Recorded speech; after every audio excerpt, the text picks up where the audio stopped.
Join me as we talk all things true crime.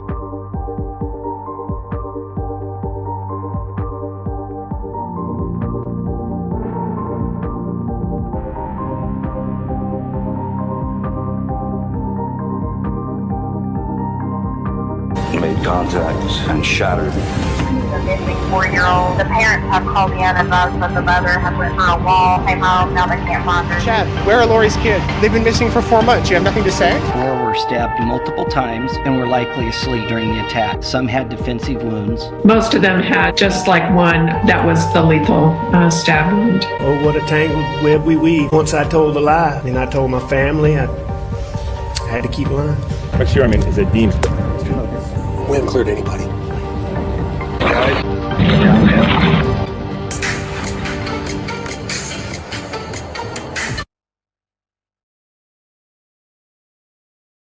It was a targeted attack. I mean, to be honest, you're going to have to trust us on that at this point because we're not going to release why we think that.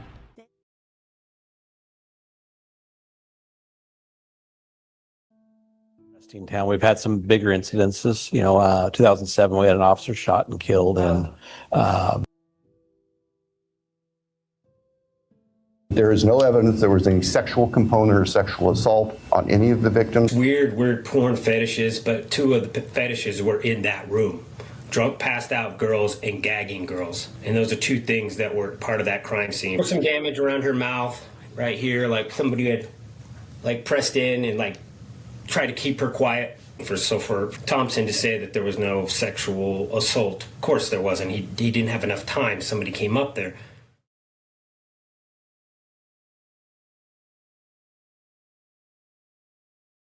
Where is the murder weapon? The clothes you wore that night? What were Kaylee's last words? It would always be nice to have an answer to everything, but the reality is that we don't always have that luxury.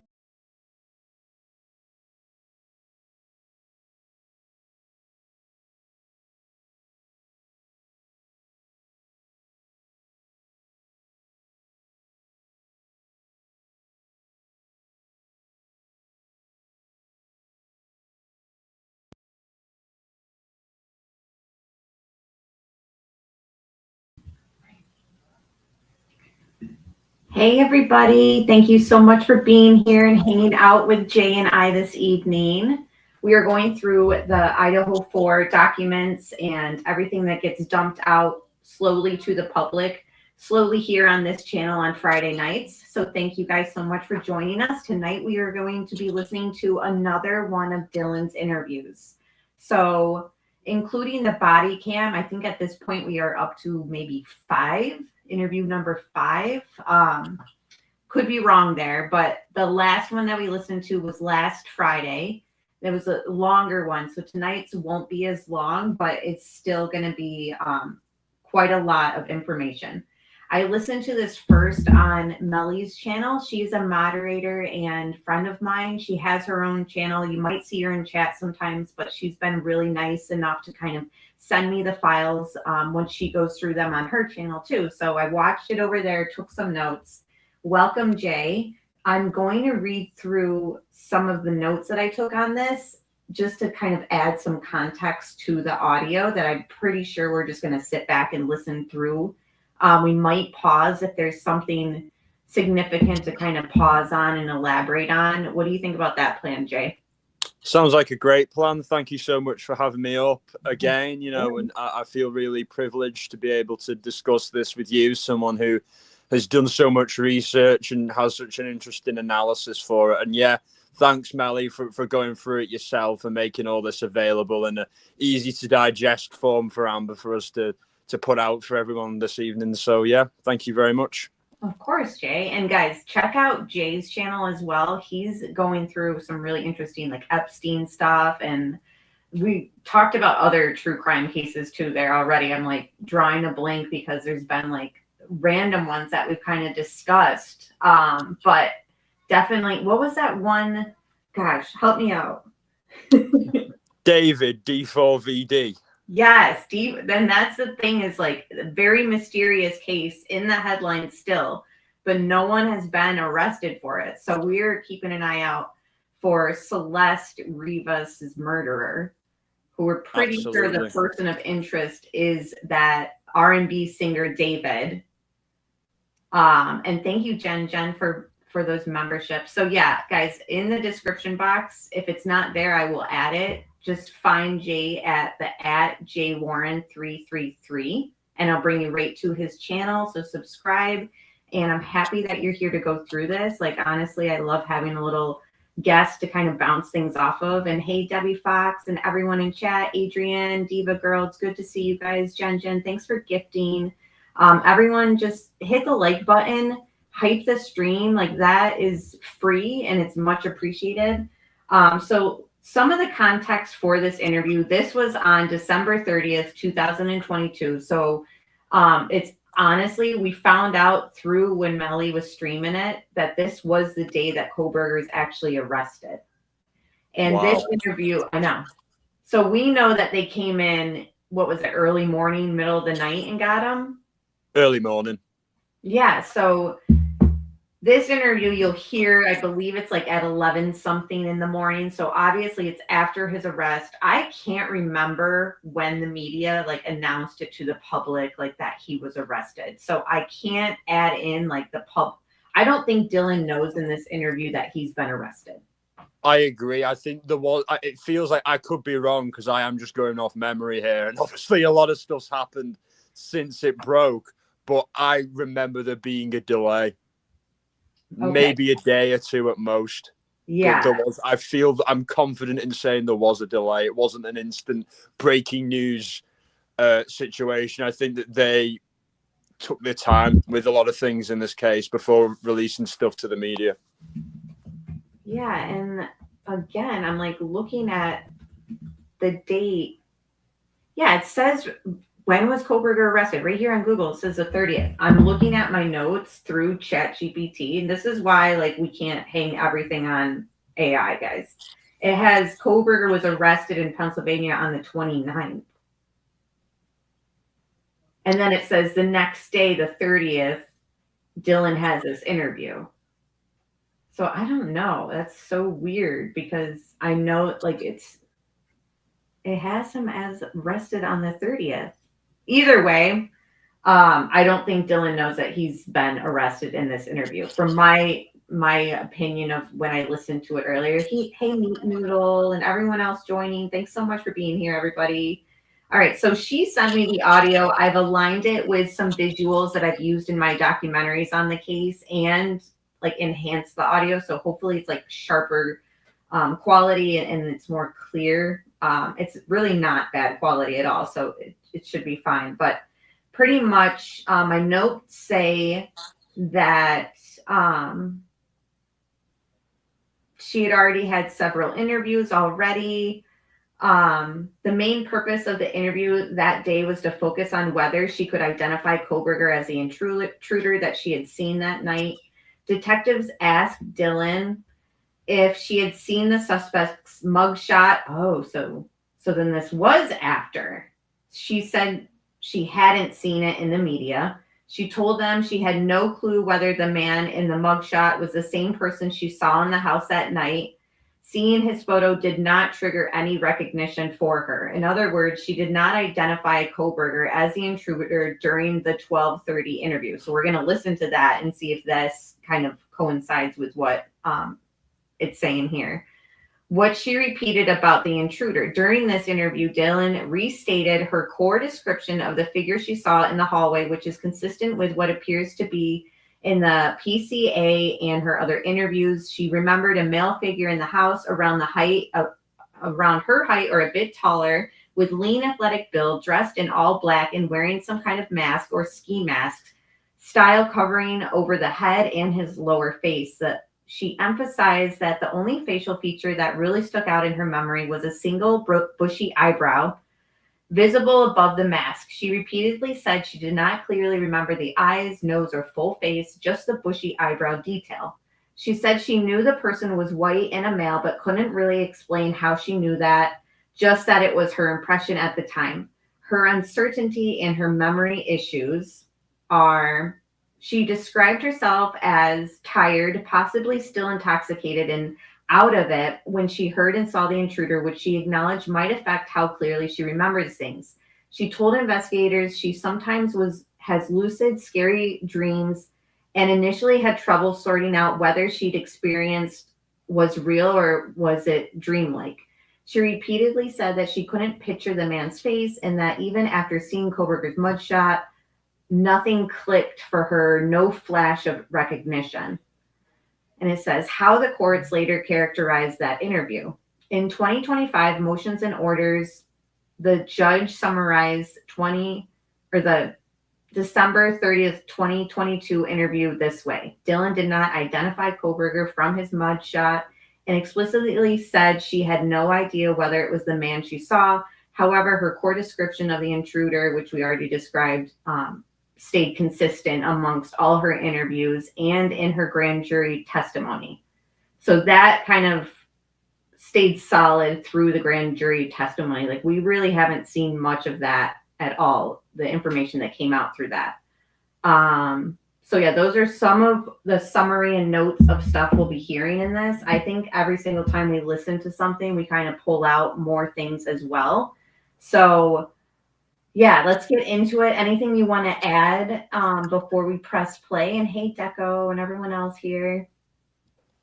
I think I'd like to kind of reiterate what I said last week, where that initial interview answered a few questions for me, like as to why they reacted in the way they did, why they were so like relaxed and laissez-faire about there maybe being someone in there that individual didn't know, or the people in there didn't recognize totally, you know what I mean? And like they didn't instantly click like this is a crazy situation we have here. You know what I mean? So that question was answered. So hopefully some more clarity can be gained from this second part.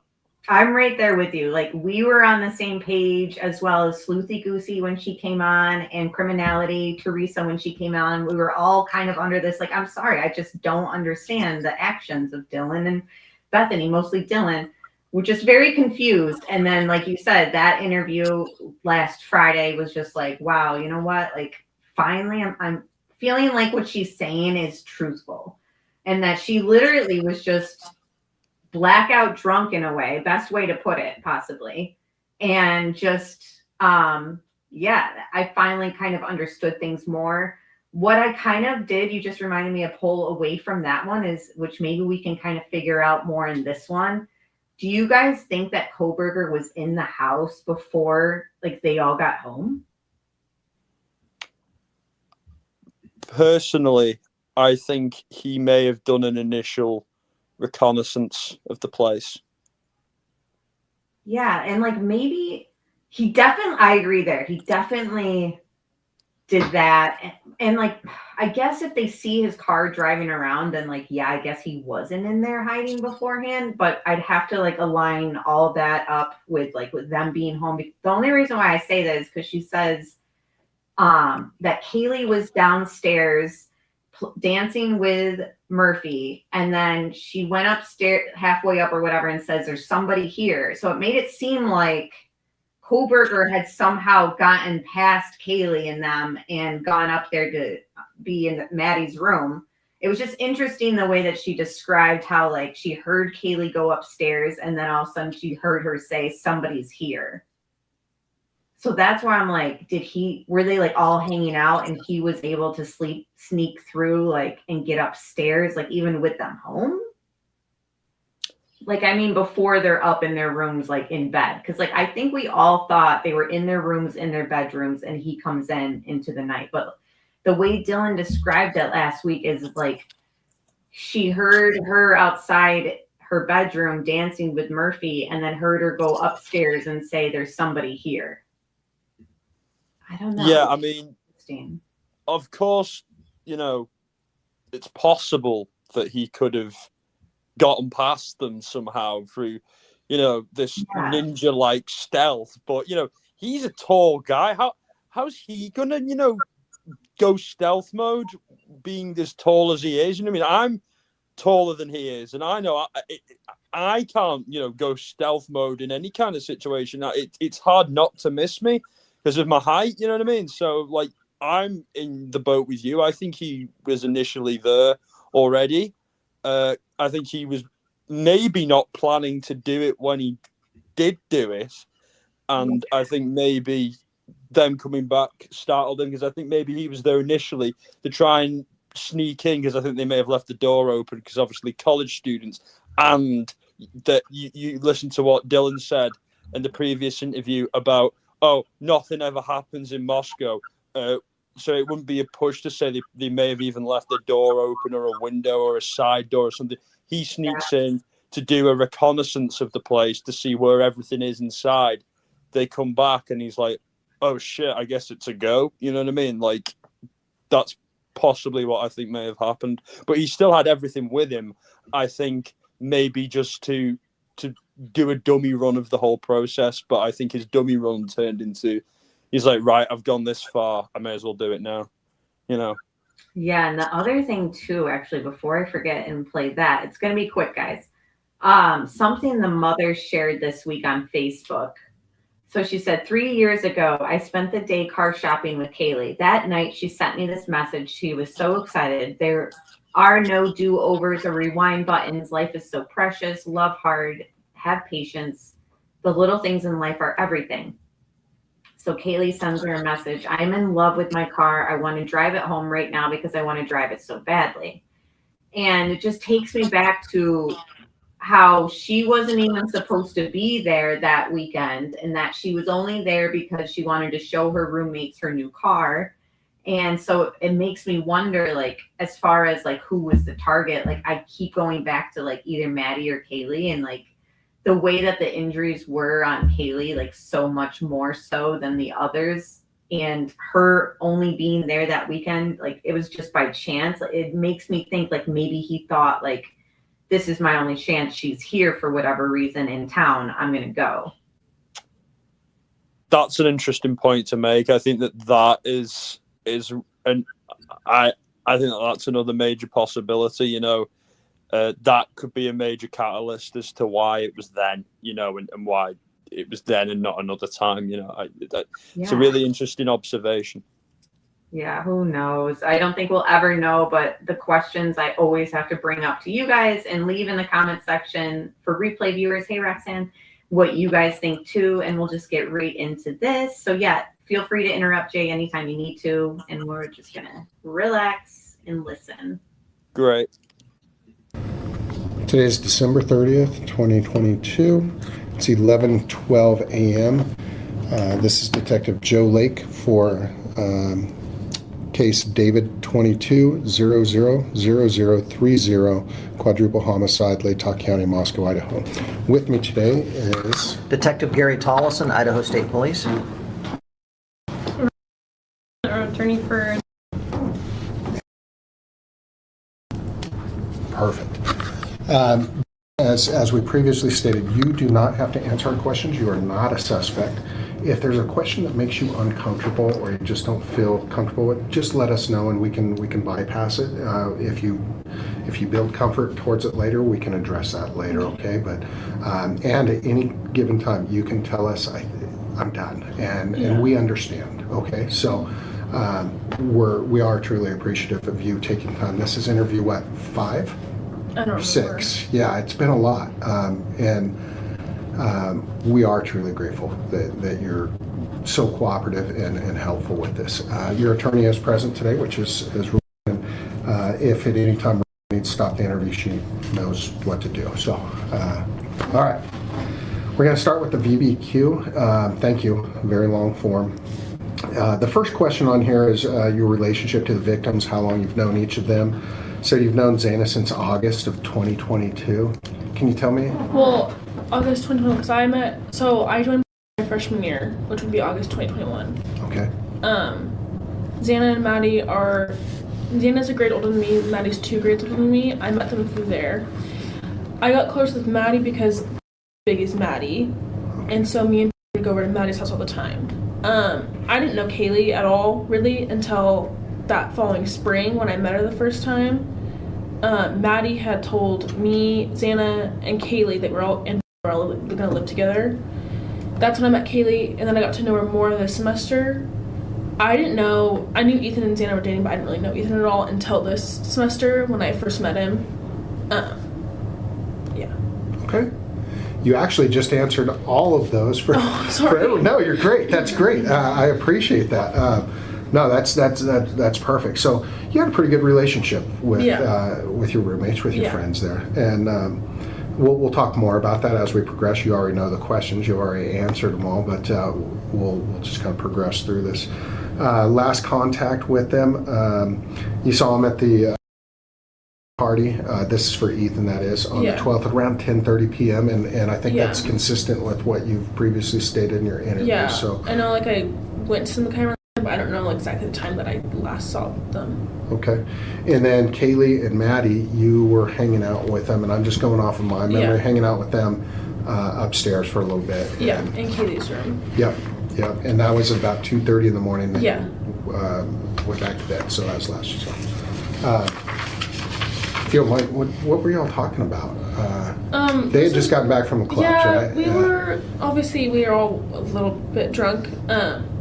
Kaylee and Maddie got grub truck, and Maddie kept taking Kaylee's grub truck. So there's like a video of me and her, and we're like, oh, should we go get grub truck? And we're like, well, no one can drive.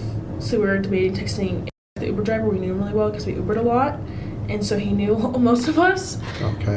So that was like our last conversation, was deciding if we That's why you were calling or texting. Yeah, the Uber driver, he knows us pretty well. I gotcha. Okay.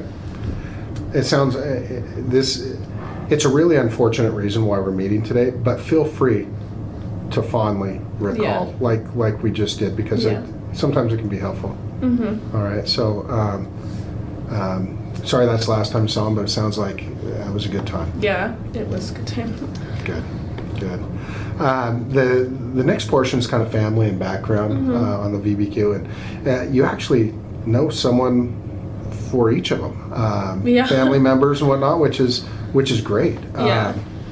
So for Ethan, I've had the opportunity to meet both of them. What do you think about? I think they're both really nice. I know Ethan is bigger sometimes because I know they were both very protective of me because I was like their little sister, and she's really nice. Her and Xana were pretty close, and her and her friends would come over to our place all the time, and she was always super sweet and super nice to us. But I don't know Ethan or their parents' names. Okay, and that's all right. Out of Ethan and Maddie, which one was kind of the more dominant? I wouldn't say Maddie, just because she was like they're younger, like always kind of like they were more protective of her. I don't really know which one was more dominant, like Ethan or her. I knew Ethan a lot more than I knew her. From what I've seen, maybe Ethan, just because I guess people that I know knew him more, I guess. Okay. No, that's fair. Yeah, I don't really know. For Xana, her father is. Have you met? Yeah, for Parents Weekend, he came up. He met my mom. He was super nice. And also Parents Weekend, came up and visited. I think that was maybe first or second time I've seen her. I don't know if she's came over to the house before because she's only like 30-ish minutes away. But she came over for a little bit for Parents Weekend as well. Do you know where she came from? Wazoo. I think she's as well. I don't know for sure what sorority she's in. So I've yet to meet, but I hear she and Xana look a lot. They look a lot alike, and they always denied it. Xana kind of got annoyed when I said they looked alike. So even their father had told me a time or two he actually got them confused. Really? they looked a lot alike. Yeah. And you know that Xana, you wrote down here that both Xana and Ethan were in a relationship. Yeah.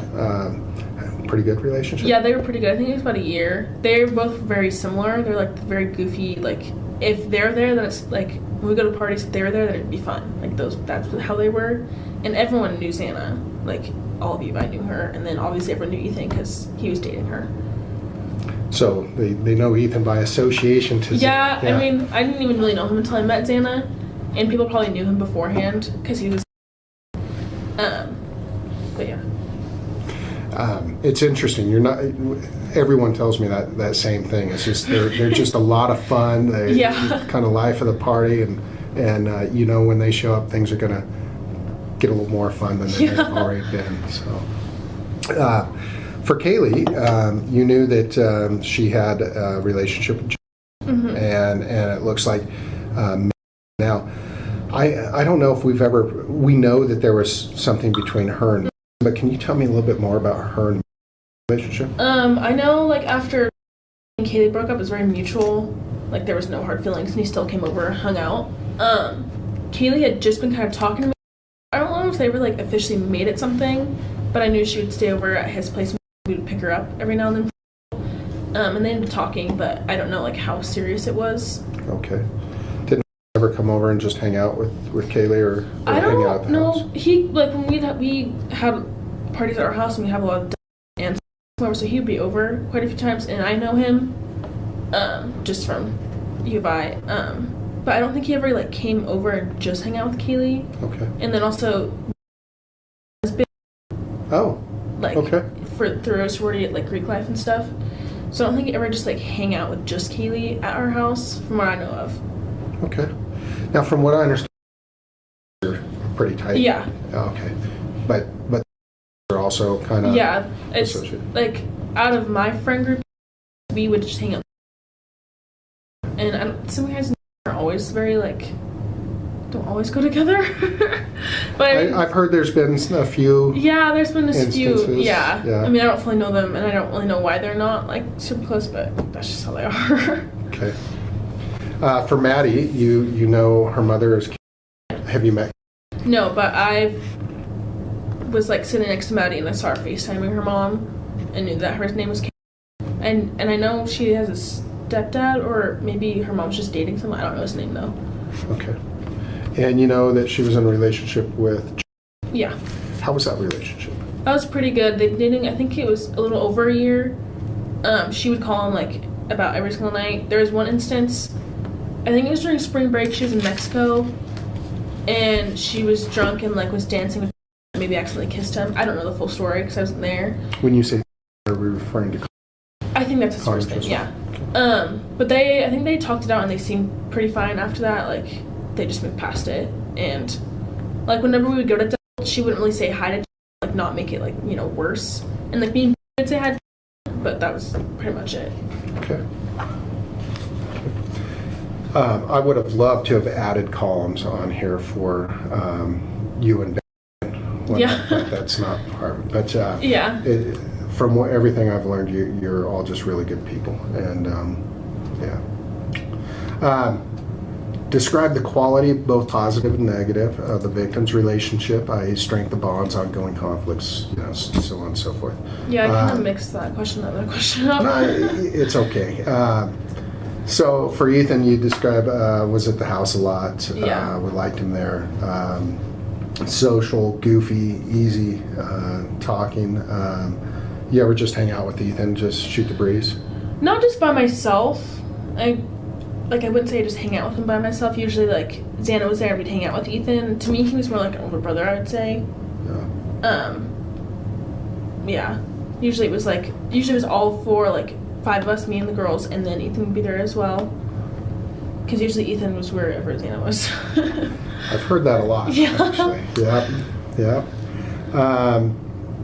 For Xana, energetic, positive energy, hardworking, nice, genuine. Yeah. Let's talk more about that. She was just, like, obviously she was, like, the party of the life, but she was also very hardworking. Like, she wasn't just the party girl. We had our math class together.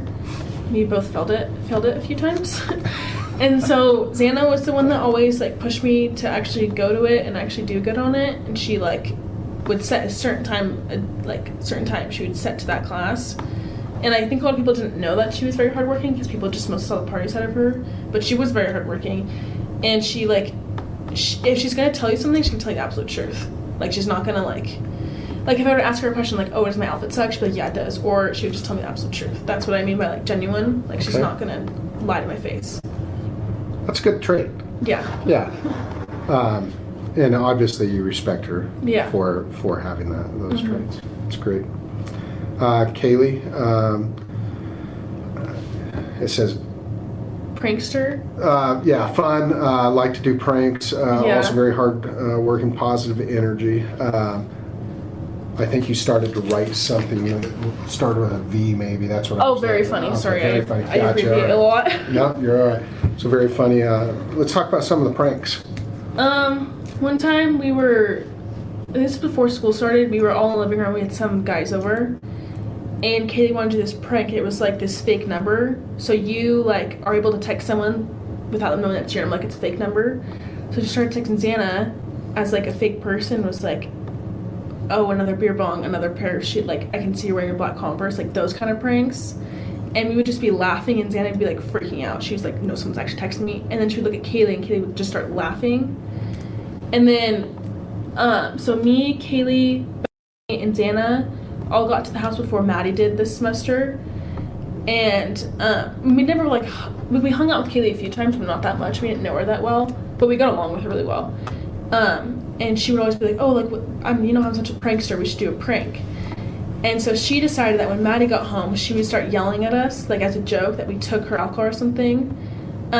Like just those like stupid kind of pranks, but obviously they were all jokes and we would just be laughing.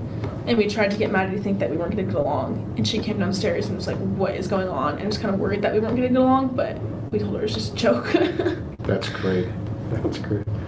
I like pranksters. Yeah. It adds a little excitement. Yeah, that's how Kayla always was.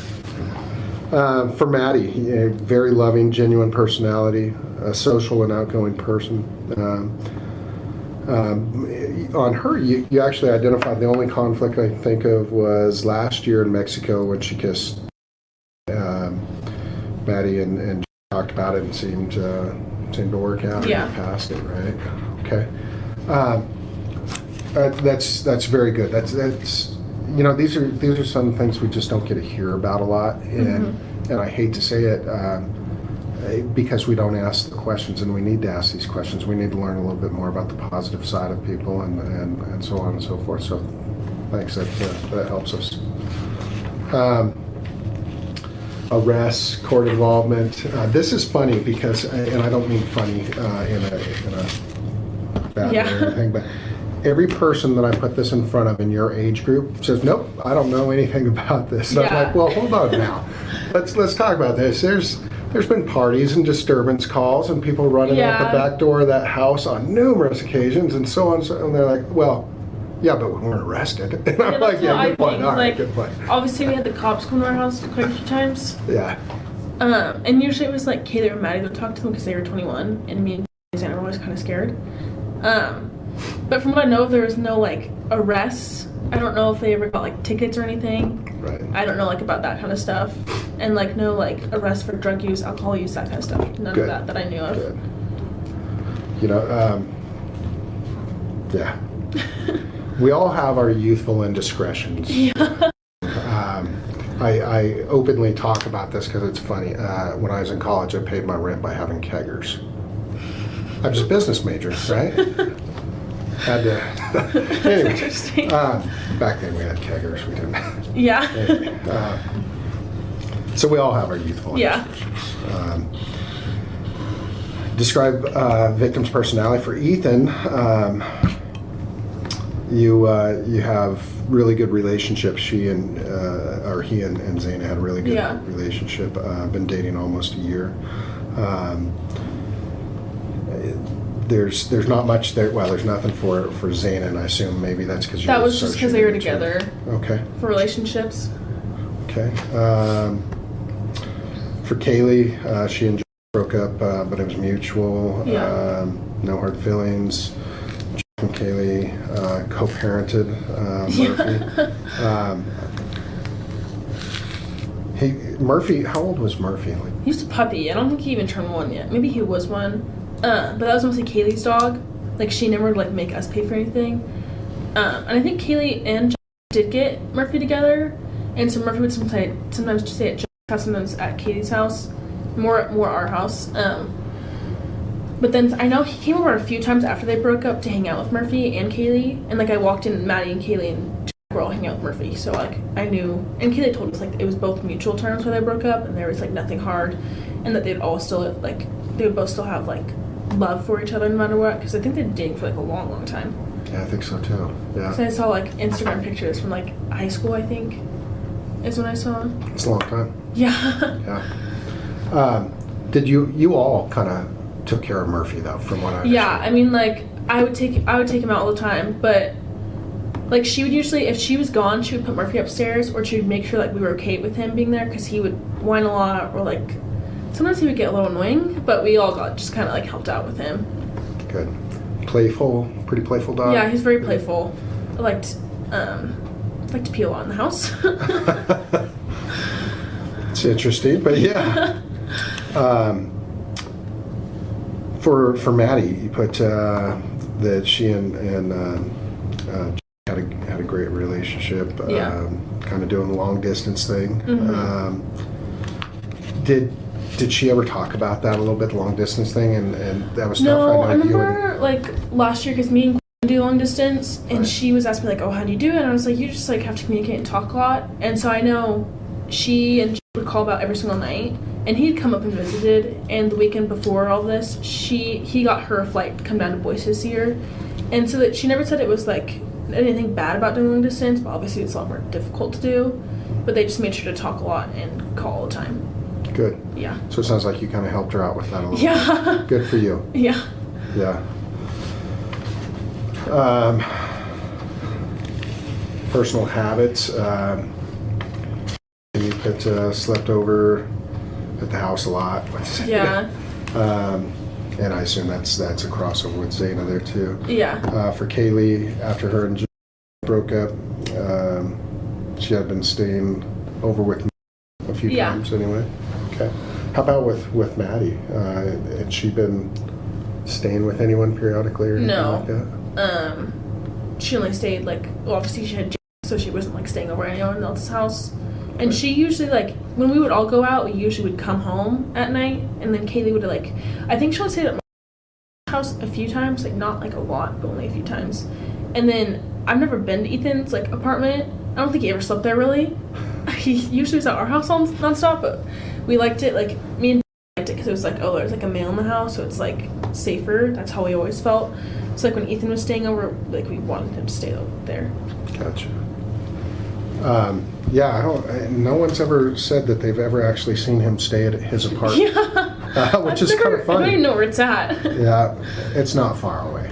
Yeah, I have no clue. Yeah, that's kind of funny. Pretty consistent there. Recent positive or negative behavioral changes. For Kaylee, said something about the Winco thing and someone following her. But it didn't like change her personality, is how you put it. And just so we're all on the same page, there was an incident. We looked into it. We got footage, and yes, there were two men that was were. Was it the Winco? Yeah. Okay, because I remember she had told me she came home and she was like, "Hey guys, we have to be safer." She was like, Xana was in the car. She had gone in the store. She thinks she was getting alcohol, and she's the kind of girl that's very aware of her surroundings. And I remember her saying one guy. Maybe there's two, but from what I remember, her saying one. Yeah, and that's my fault. I shouldn't have said two, but there were actually two. Okay. There was one actually trailing and one out in the parking lot. Yeah, I remember she noticed, and she was walking out, and she realized the person behind her didn't have anything. So when she got to the car, she threw everything on Xana, locked the door, and someone was behind, like she could see in her mirror behind the car. And she told us that, and me and her kind of, like, we all kind of freaked out a little bit, but then we just kind of pushed it over, like, okay, we'll just, like, go with each other to the store now, you know? Which we usually always did, like. That's a good plan. So you just enlightened me a little bit. So would you say it was pretty mutual that you were all learning from each other? Yeah. With incidents like that? Yeah, I mean, like when I know when Katie said she'd taken Murphy out, she saw a shadow. Like obviously it freaked us out a little bit, and we would lock the door, which I thought locked. Apparently it never did. But I thought it locked. Like we would all just make sure like we would like take care of each other in a way. But when little things happen, we would think about it and then move it on. But then me and were the ones that were always kind of freaked out in that house. Like I remember one night I texted and I was like, I really think someone's outside my window. Like I really think so. And I've always been paranoid like that, like always have been. And he was like I don't, like it's probably nothing. And so I just take melatonin and go to bed. But me and were always really freaked out, and the rest of the girls were never freaked out. Like Xana would be like, oh, you guys are being paranoid. But me and we would like lock our doors every single night because we were just kind of freaked out. but when little things like this would happen, we would just kind of like move on from it. Like it scared us for like a little bit, and then we wouldn't really care about it. Well, it's always a good idea to lock your doors, your windows, things of that nature. And I believe your window was locked in your room. Yeah. So yeah, good. Any significant events prior to the murder? You put Zena's mom. I just knew she was. I think it was like a week or two before, something about her mom texted her to see her in Lewiston, and then it came up that she was there for court about something, and so Zena was like, I don't even want to see her, and I don't know how I knew. I think Zena told me that she was an alcoholic. I don't know for sure, but she wasn't very close with her mom like at all. She was just with her dad mostly. Yep. Okay. Did she elaborate at all on anything? No, she never really talked about her mom. Okay. And neither did, like, with Maddie, she never really talked about her dad, so I didn't know if her dad and mom were, like, fully divorced or, like, what that was. Right. But, yeah, I didn't really hear much about her mom. I just knew she talked about dad a lot. Gotcha. Yeah. How about Kaylee? Did she talk about her parents very much? Not really. I didn't even know them until I went to the memorial that was for all four of them. She didn't really, like, I never knew their names. Still don't know their names. Never really talked about them, really. She just said that, like, remember the one thing she said was, like, yeah, her parents would pay for everything, and she did everything by herself. So that's why, like, me and I was like, oh, she's the, like, the motherly one, and the very, like, got her whole life together, because she had, like, an insane job that she was able to ride a Range Rover, which was, like, we were all, like, just, like, baffled by that, because it was, like, insane. It's like your roommate bought a Range Rover, like, that's very impressive kind of thing. Yeah. But yeah, like, it's quite a status symbol, right? Yeah. And able to pay it, like, all by herself without any help, and then pay for college too. So that's how, like, we always called her, like, the more mother kind of, like, I feel like in Princoats you usually have one person's like the mother. She was like that. Would you, if she's more of the mother, how would you describe Maddie? Maddie and Kaylee were very similar in that way. Like, they're the reason I know how to cook now, because I didn't know how to cook at all. Like, both, like, I remember one weekend, Maddie and Kaylee left, and me and Xana were in the house, and Xana goes, finally the moms are gone, we can do whatever we want, like, as a joke. So, like, to us, they were both as the kind of motherly part of the group. How would you, if they're kind of the motherly, how would you describe Xana? She's like the sibling that likes to have fun and party, like me. But, like, obviously she's more than just that, but she was the reason we would have a lot of people come over, because she knew a lot more people than me did, and she was older. But she's like that fun older sibling kind of vibe, I would say. And how about me and like, we were just the young ones of the group, kind of just hanging out, doing, like, we'd do whatever, like, we just wanted to hang out with everyone. And everyone was good with... Yeah, we all, like, I remember, so Kaylee, she knew a lot of the and I didn't know a lot of the she wasn't, I didn't know a lot of her friends, but one night Kaylee was invited to the formal, so I helped drive them around, and one of the, like, oh, you guys have, like, the best roommate situation, because we never had, like, any fights. We all got along very well. Like, we would go to the grocery store together, go to the gym together. Like, we did pretty much everything together in that, like, semester that we had. And, like, we all got, I didn't know, I wasn't super close to Xana before this semester, but, like, I was friends with her. This semester I got super close with her, Maddie, and Kaylee. So it was just, like, we had, like, everyone knew that we're like, oh, you guys have the perfect roommate situation. That sounds like a really good setup. Really yeah, it was nice. I've had roommates over the years, and I can't say we all got along as well as all of you got along. So. Yeah. Yeah. I forgot to ask you, what do you know about Ethan's family? I met his mom and dad for Parents Weekend for, like, a brief moment. But they're, like, really good people. I don't really know them or know much about them. I just knew of her. Okay. Yeah. Okay. Risky behaviors, which would include drug use, drug transactions, excessive use of alcohol, use of prescription medications not prescribed to them, yeah, drinking, driving, etc.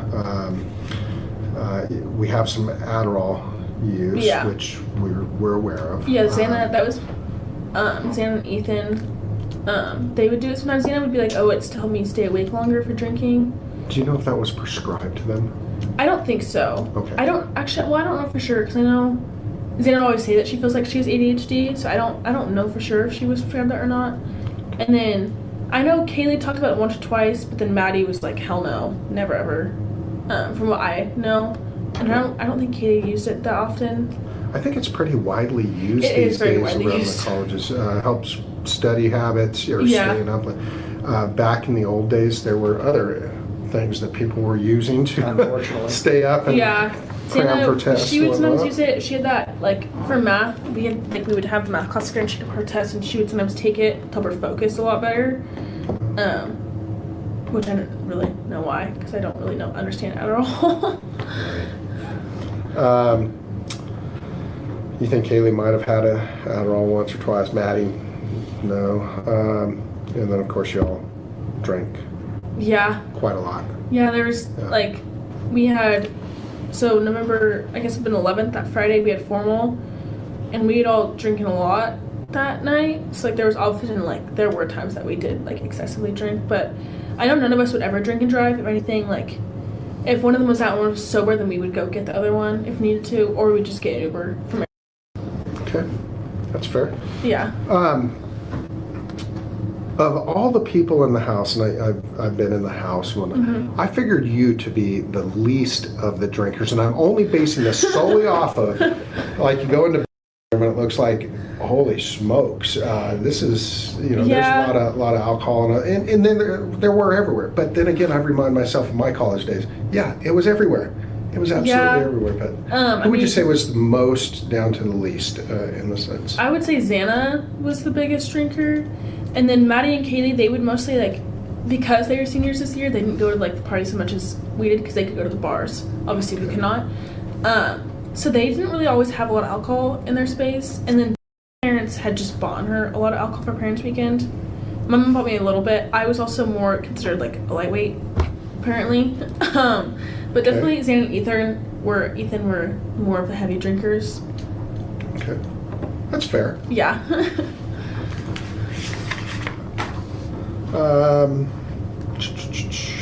Daily schedules. This is kind of interesting, but for Ethan, you didn't really know his daily schedule. What do you know about his daily schedule? What would be his routine as far as you know it? Well, and I don't know, he didn't have a job. He obviously had his frat stuff at some, so they would have meetings and stuff he'd have to go to. I know he took classes, but I didn't know his exact schedule because I'd be leaving, coming back, and he'd be gone or still there. I would never really ask oh, what's your class schedule kind of thing. Okay. And then for Xana, she usually, so her and Maddie worked at Mad Greek. They sometimes had the same shifts, sometimes different ones. Xana she would usually do afternoon, 5 o'clock shifts, or sometimes during the weekends, on Saturdays, or other days she would do earlier shifts. So there wasn't a set schedule really for that. And then Maddie, she had her internship, which was from the summer. I don't know if it was the same internship she had this semester. I don't remember what the name of it was. But she usually had in-person classes pretty early, at 9. And then she would have her internship job, and then she would work at Mad Greek usually later in the day. I think she usually would only work 1 to 2 times a week. Okay, so really part-time. Yeah, part-time. Yep. Okay. And then Kaylee. I don't think she ever, this year, I don't think she had any in-person classes. I think she might have taken 1 or 2 maybe online. I don't know for sure. And then I know she worked at home for this business because she would talk about a lot of her meetings and stuff. But I don't know what the business is called. And she just had last guest bedroom that had the little treadmill thing in the office. Maddie and Kaylee had put that together. Oh, downstairs? Yeah, downstairs. Okay. The guest bedroom on the right when you first walk in, that one. I think Maddie mostly used it, but I think Kaylee did use it sometimes for working, but she also had her computer upstairs. So I know Kaylee just had her job. I don't know if it was an internship or full job, but I know she got paid for that. And I don't know her schedule for that really. Okay. Was working? No, me and Beth were not working. Okay. That's nice. Yeah. You can focus a little more on Yeah. school and other things. When it comes to recent changes to the victims' daily schedules, whatnot, you left that completely blank. There was nothing ever different from what I remember, like nothing changed. None of them like quit their jobs or anything. Okay. The one thing I do remember is Kaylee had talked about moving to Texas. There was a few, I think it was Houston, Texas, Santa Barbara, and there's one other one she talked about. And she'd gone home, I think, for a week or so, and then the snow came, and so she didn't come back, and then she got her new Range Rover with new tires. She came home, and I think we would convince her to stay another semester, but I didn't know for sure if she was fully going to stay another semester or not. Okay. That was like the only change, but that was like way before, like she had already been talking about this. When she was talking about Texas, explain to me, how was she talking about it? Like, she just talked about how, I don't remember what friend it was she was going to move with, but just that she was going to sell all of her furniture and get new furniture. I don't know why she exactly wanted to move. I think it's like, I wouldn't want to live in Moscow my whole adult life either. Like, it's a college town. You don't want to like live there forever, I guess I would say. Right. I think she just wanted to change. But I didn't know why it was Houston, or I think Santa Barbara was one of them. But I don't know why it was those two. Okay. But she had just talked about it a few times with me about doing that, and then we had like, I think we talked to Maddie about like trying to convince her to stay, and Maddie had sort of convinced her to stay. So. Okay. Did anyone else talk about their kind of, after the college experience or after they graduate, what they had hoped to move off to and I think explore? Maddie, because she had another semester left, I think she talked about maybe going back to Boise with I don't know what Xana was thinking, because she was like still just junior, like didn't have her plans fully decided, and then we never like knew exactly what we were gonna do. Okay. I noticed you're. Yeah, I changed that. You did? Yeah, I had an anatomy and physiology class, and it was like hell, so I didn't want to do that anymore. Physical therapists, by the way, are awesome. Yeah, I've after 18 orthopedic surgeries, I love physical therapists. Yep, they. So if it's something you reconsider, I think you'd probably be great at it. You can help a lot of people. Trust me, they've got me back up and going without a surgery a lot of times, and it's been great. So anyway, digress there. Sorry. So basically, really, Kaylee and Maddie were the only ones that were kind of seeing beyond the college years at that point. The rest of you are still kind of, hey, we're going to enjoy this while it's here, and we'll figure it out as we get a little closer to graduation. Right? Okay. And that's fair to say. That's a summary of it. Okay. Close friends. This one's actually really cool because you put in a lot of friends for all of them, which is great. This is for Ethan, that is. Brother, I think you knew all these guys since freshman year, so on and so forth. Anyone else you can think of with Ethan? Anyone else that he hung out with a lot? No, those are just always like frat brothers. Those are the ones that I know mostly of that would come over to our house a lot. I can't think of like anyone really else besides like outside of that main group. Okay. I feel like mostly frat guys, they kind of stick to their own frat. I don't really know why, but that's just kind of how it is sometimes. Right. Okay. I generally don't add names or whatnot, but does a person with the first name, does that ring a bell at all? Have you ever hear anyone talk about it? What's his last name? Yes. I know that because we would go to apartment all the time at Simkai. He's another one that we would hang out with. He's blonde. Yeah. I believe, that one. He's super nice too. Yeah. He hung out with us all the time too. So that was also another close friend of Ethan's. Okay. Yeah, he seems like he was pretty close to him. Yeah. And you guys, it sounds like maybe had been to his place. Yeah, whenever we they had like this, they called it a lodge party. It was like their main like party place, and then they have all these like little apartments. And Ethan didn't have one at because of his grades, I believe, so he had like an apartment out there. But we would go hang out in Peter's room, which I think was, I can't remember fully, but we'd go hang out there all the time with some of those guys and with Xana and some of her friends. I think it's mostly the only apartment we would. I don't know if he lived with that apartment now or if it was a different one. I can't remember really. Okay. His brother. Yeah. Yep. Okay. For Xana, you put both. Yeah. And close with me. When we are talking about, are we talking about which? She's my Uh-huh. So last year it was like Xana,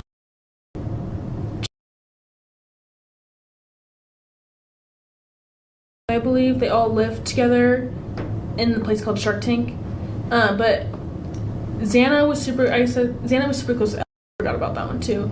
Xana and Ellie were super close, and then also Xana and Ellie were pretty close. And she had a lot of other friends, and like she knew a lot of girls from different sororities. I mean, I don't remember all their names, but she had a lot of close friends.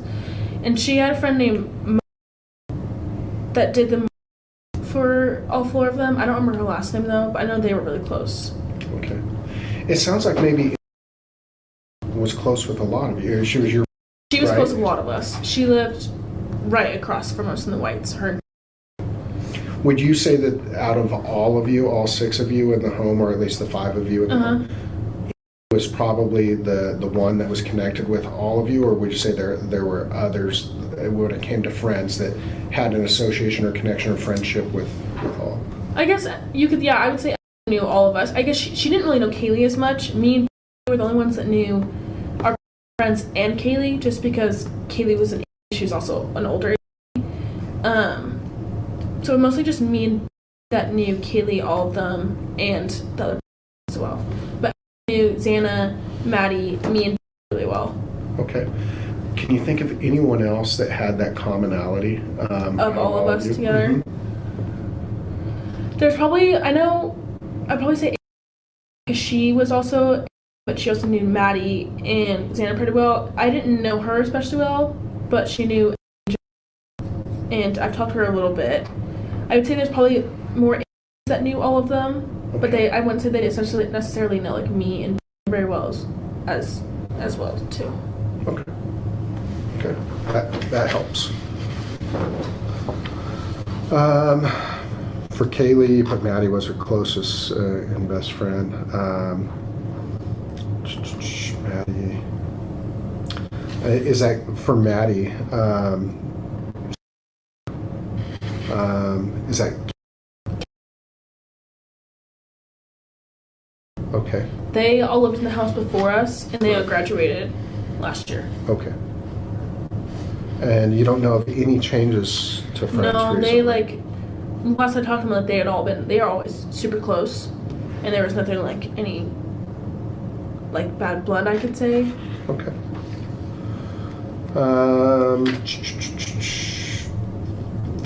And this question is basically discussing fear, concern, or discomfort with a person or a situation. And Kaylee is the only one you responded to, and that was the Winco incident. And then Murphy as well, and she thought she saw a shadow of someone. Yeah. Where would that have been, that shadow? Where would she have seen that at? I think from what I remember is like when she took Murphy out, it's like if your back's at the sliding door and you look to your left, there's like those bushes over there. Yeah, with a little that bit of always freaked me wall? out. Yeah, and there's like a neighborhood behind there. I think that's what she was talking about, but maybe it was like in front of her. But when I thought about like when I envisioned it myself, I was thinking that backside, because that always freaked me out. That's why I got Isn't that where your window backs Yeah, up that's to? what freaks me out a lot. Is like someone could just walk out from the neighborhood and go right to my window. That's where that window was almost always locked, because it really freaked me out. Okay. But I'm gonna guess that's maybe where she saw it from.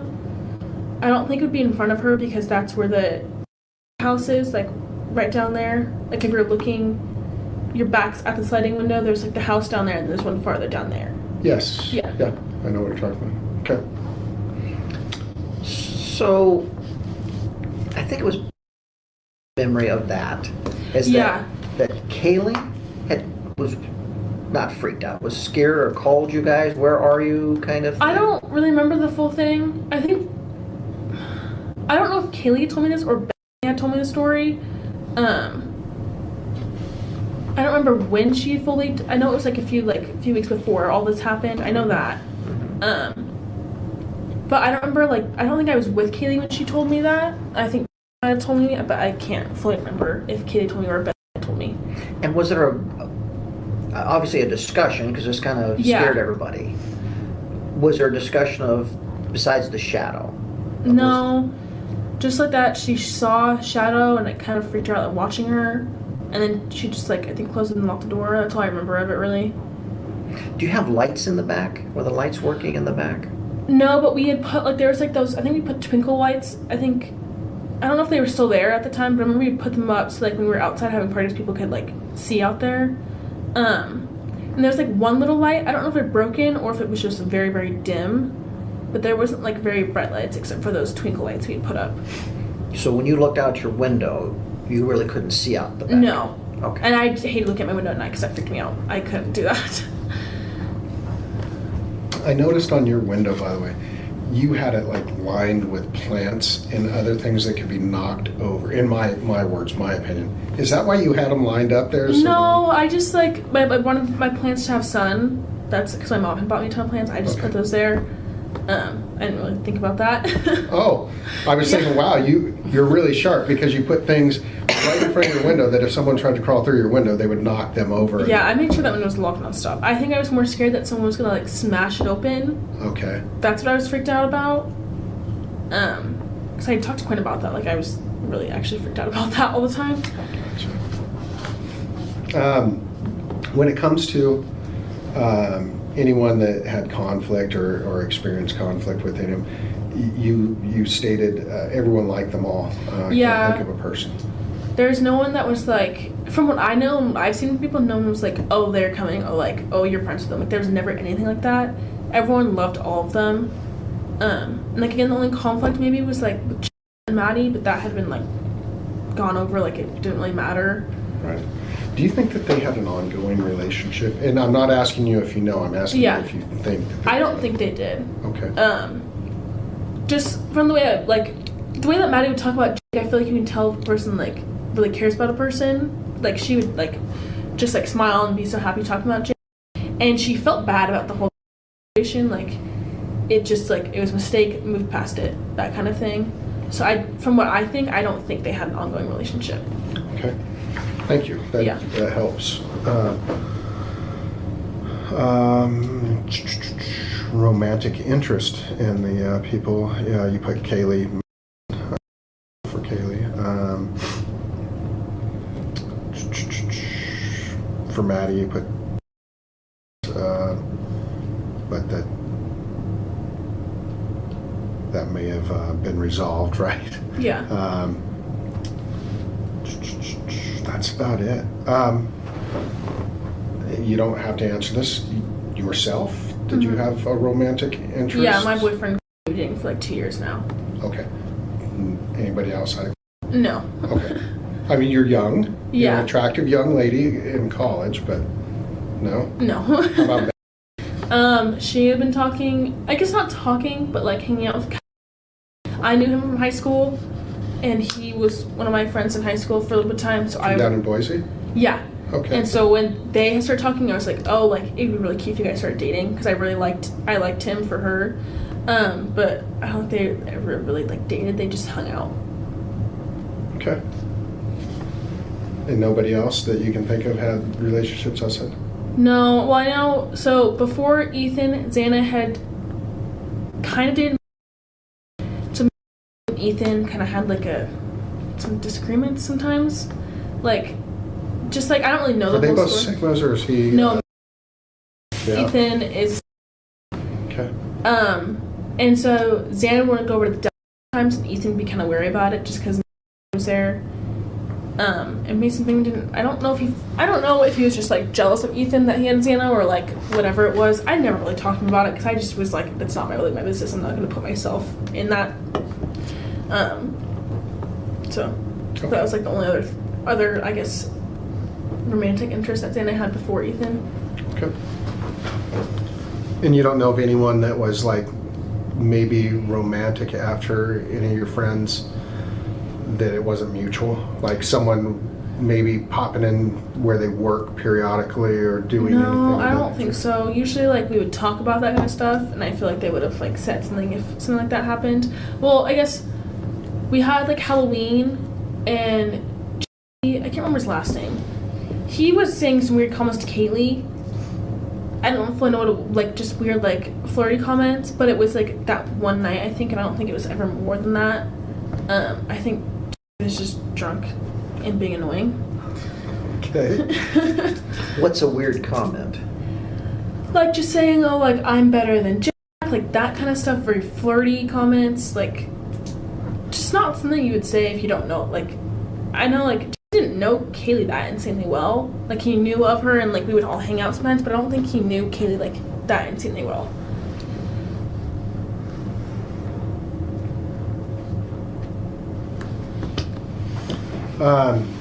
Reputations among people they knew or who knew them.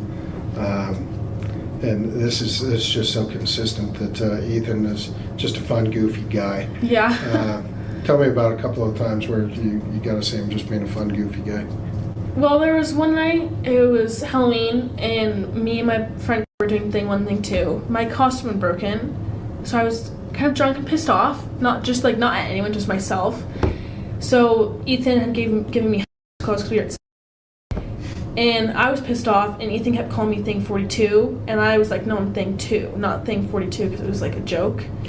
And I have like videos of like me messing around with him, and he's just like making fun of me because I was wearing like his brother's clothes, blue hair, sunglasses. It was just like that kind of stuff. And he was just like I'm very like, I like to be sarcastic a lot, like as a joke, and he liked to do that as well. So we would like just be giving sarcastic jokes back to each other all the time. That's a lot of fun. Yeah. Zaina, you're like, yeah, fun party. Yeah, everyone knows her. Yeah. Would it be pretty safe to say she's kind of the hub when it comes to the parties, like the center? Yeah, I would say so. Like, I guess she's the kind of girl that everyone knew. So it's like, I guess you could say hub. I don't fully know what hub means, but more of the center of attention, maybe, put it that way. Like if she's there, people just naturally gravitate toward her? Yeah, I would say so. Okay. Like if Xana's there, like you want to go and say hi to her and hang out with her, like that kind of thing. Okay. Kaylee, you didn't really know until the semester. Tell me a little bit more about Kaylee. What do you think about her reputation or how people perceived her? I guess like I don't fully know her reputation because like throughout our roommates we knew her as like the funny, like fun one, I would say, but like because she knew a lot of older, I didn't know those girls, like I knew of them, but I wouldn't say like I knew what they thought about her exactly, so I wouldn't know like her full reputation.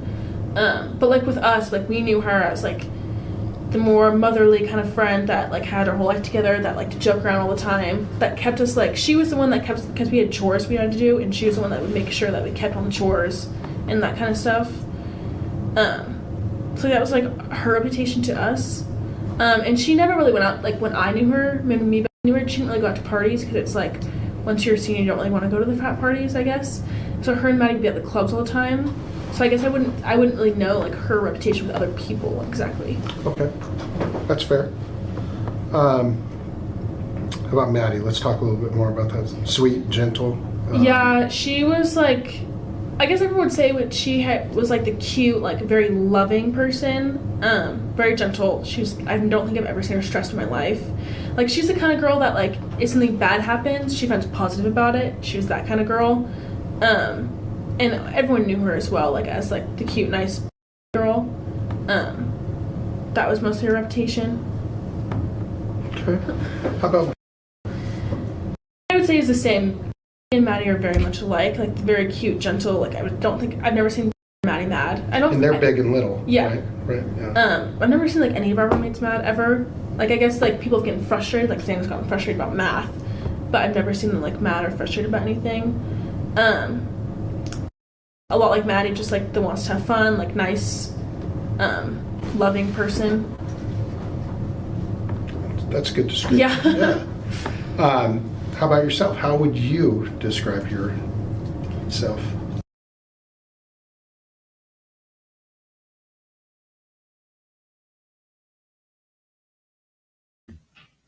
This is redacted. Interesting. Very interesting. I was wondering like what the kiss situation was all about. Yeah. At first, I'm just going to pause it real quick. Sounds like the sound is coming back, but it sounded like at first Kaylee kissed somebody and her and Maddie worked through it. And then when they brought it up again, it sounded like Maddie kissed Jack, but they worked through it. I don't know. What did you gather from it? I got the same. I got the same vibe, and that's really interesting. You know that I'd never heard this of that before. You know, so I know it's not really relevant to what happened, but it's some information that we didn't know. Yeah, I thought that was interesting too. Very interesting. But yeah, I get why people still are confused by Dylan. To me, I just really think like when you're like, just think about being at a bar, everybody, and you're that drunk, like sometimes even making it to the bathroom. Like, do you guys ever remember the walk to the bathroom? Like all of a sudden you're at the bar and then the next thing you know, like you're in the bathroom, like in the room's kind of spinning. So at first I was kind of like, okay, how could she have walked by? She knew Xana was there. Like she saw her. Okay. But like, if you're that drunk, like, are you really like focused in on like the little, I'm just saying I can kind of understand why she just kind of went down to Bethany's room and like didn't notice the blood and stuff. Like she's further than 6 feet away because her room and where Xana was laying is down the hallway. So I feel like her level of intoxication, like it's made sense to me why everything was probably just a blur to her as far as what she was seeing. But a lot of people in chat are still kind of like WTF about Dylan. I just really find her very straightforward and like I don't get the vibe that she's lying. Neither do I. I think she's been very vulnerable, you know what I mean? And showing like she's been like you say, like really straightforward and being vulnerable with them, and like you can tell that it's not like some put on voice like with NK or anything like that. I get the same vibe. And she admits that she heard everything. Like she basically says in that body cam and in her last interview we went over that like she heard everything.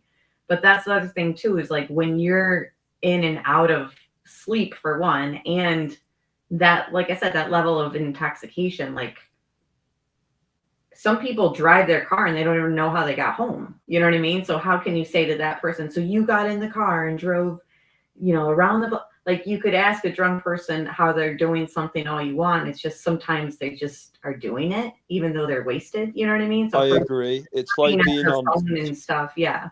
Sorry. Sorry.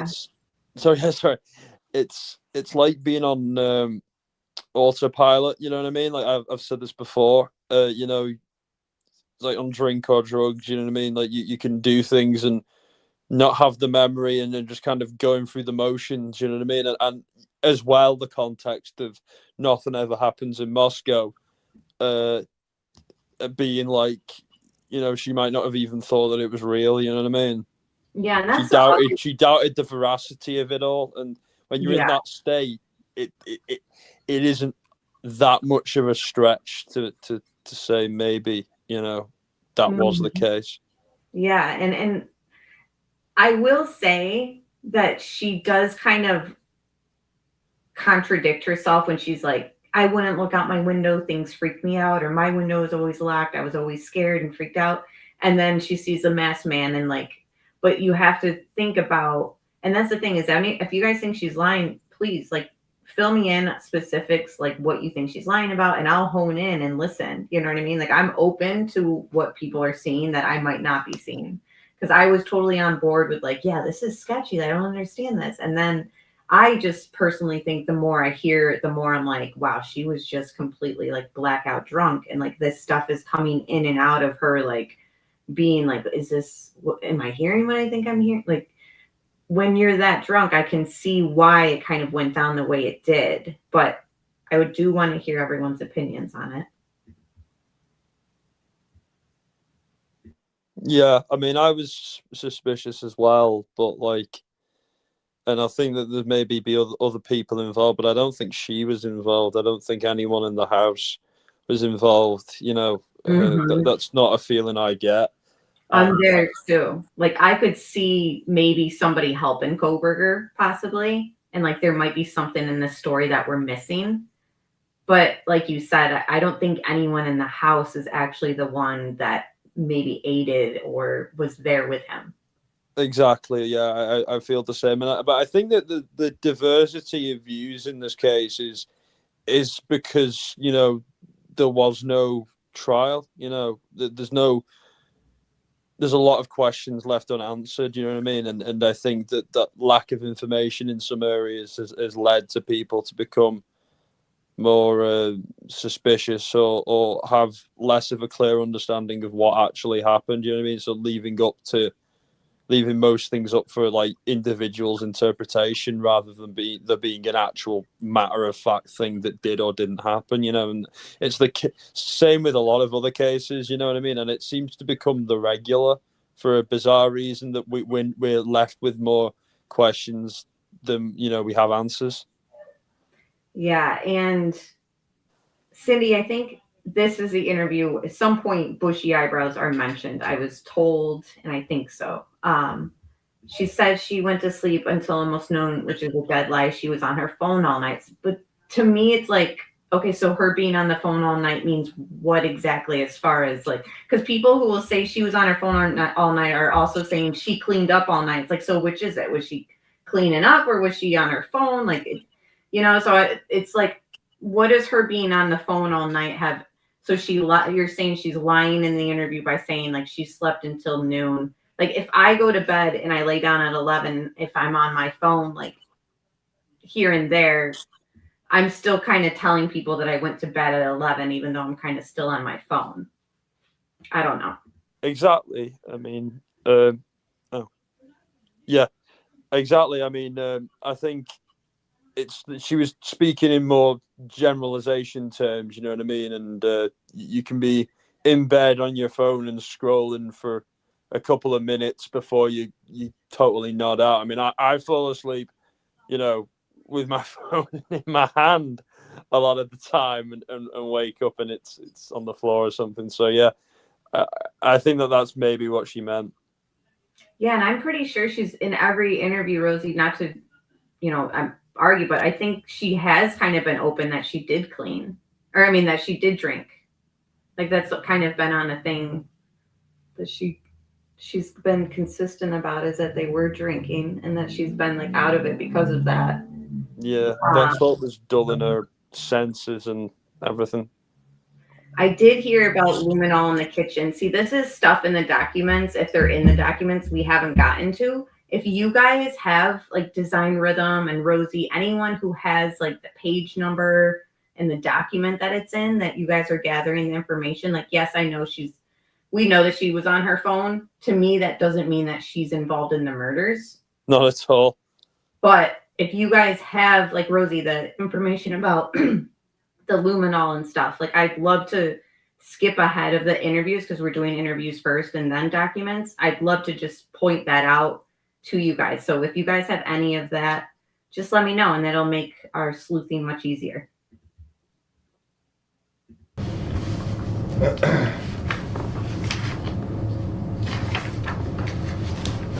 We normally don't get to ask these kinds of questions. Yeah. So if you see me kind of looking at and pondering, it helps me to understand you and your friends so much more. So again, thank you. How would your friends interact with strangers? And I think you did one answer for all. Yeah, well, it's just like at U of I, everyone kind of knew everyone. Okay. So it wasn't like you're meeting strangers, but it was like we would sometimes, like when Maddie was working at Mad Creek, we would go there and like get free food. And she was always very like, when she would meet people, like greet people like for serving people, she'd always be like super happy, super smiley, super upbeat, like that kind of thing. I would say Xana's like that as well. I never like those. I would say I only saw Xana and Maddie seem really strangers, really. Kaylee, she didn't like work at a restaurant, so I wouldn't say I knew what she was like towards strangers, but like if we were to ever like go to the grocery store and like people were to say hi or something, we'd always be very nice. Like, they're never like rude to strangers. Okay. And how about same way, all of us were like that. and very you as like well? Yeah. like respectful to people, not like out of the gate, just rude kind of way. Okay. If somebody were, and I'm going to throw out a hypothetical here,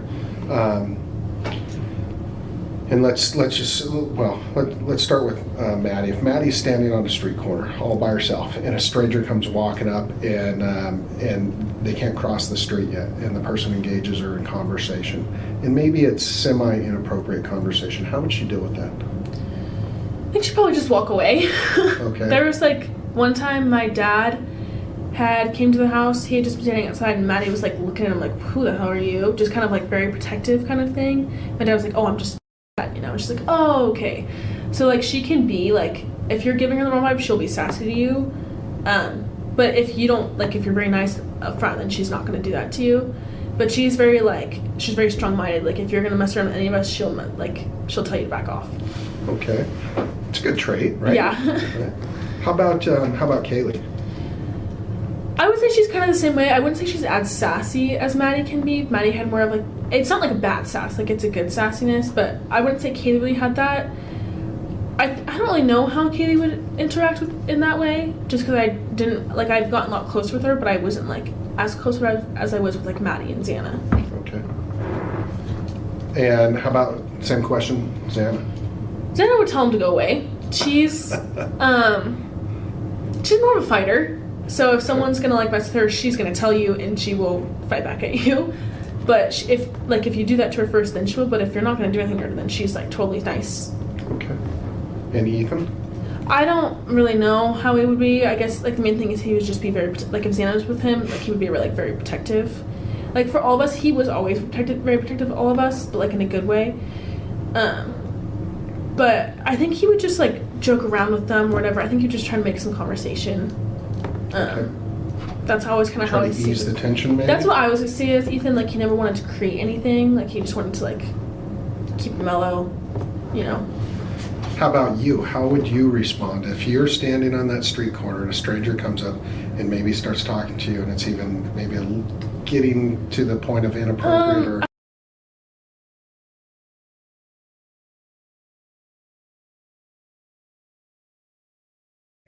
Okay, so this is another redaction, and I am looking up this luminol information. I don't want you guys to think I'm just like brushing it off, because like I want a clear understanding of everything in this case too. And luminol, of course, is a big component in an investigation. I still am not seeing anything on Reddit. How would you respond? Or anything like. All I see is that they have used it and stuff, but I don't see anything as far as like kitchen cleanup and stuff. Hold on, I'm still looking though, guys. And design rhythm, like I would like to know, like, I mean, I don't feel the same, but I would like to hear like why you think they were helping people avoid detection for the crimes. Like what motive would they have? You know, I'm just saying I don't feel the same, but I want to know why you think that way, because I'm not closed-minded. I just want to know where you're coming from. Out of interest. That's what I'm the same way. Like sometimes I'll even pop into streams that I know I already don't agree like with what they think of a case, but I'll pop in to be like, well, maybe I'm missing something, and this will, you know, open my mind. So I put the documents in ChatGPT, and it scans it, and I'm basically asking for its information about the luminol. So far, it says newly released investigative documents confirm that forensic chemicals like luminol and amido black were used throughout King Road crime scene to search for latent blood. However, the public records don't clearly spell out exactly what was found in the kitchen with luminol, so any specific kitchen cleanup claims are still based more on interpretation than a single explicit line in the documents. So I want to see this for myself. We'll get to that, of course, when I can find that page. And if anyone knows on replay, you know, comment down below. But it seems though some people are interpreting it one way, and that might be where these like rumors and like impressions come from.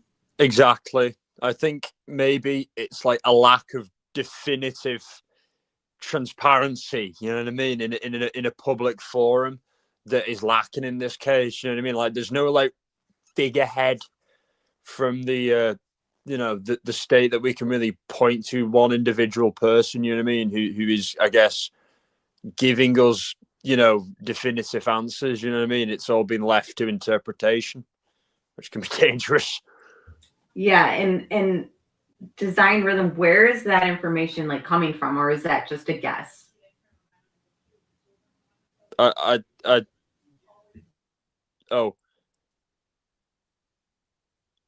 Yeah, like, I think if you've got to, I don't think narcotics necessarily equals extreme violence, you know what I mean? Like, I think a lot of people do drugs who don't get violent, you know what I mean? So I think it's a bit of a false equivocation.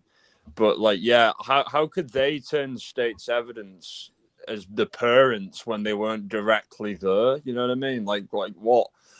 If there was a conspiracy, they themselves would have had to return state's evidence against Kohberger, and there's no that would be the accusation to make, but there's no any kind of trace or proof of that. You know what I mean?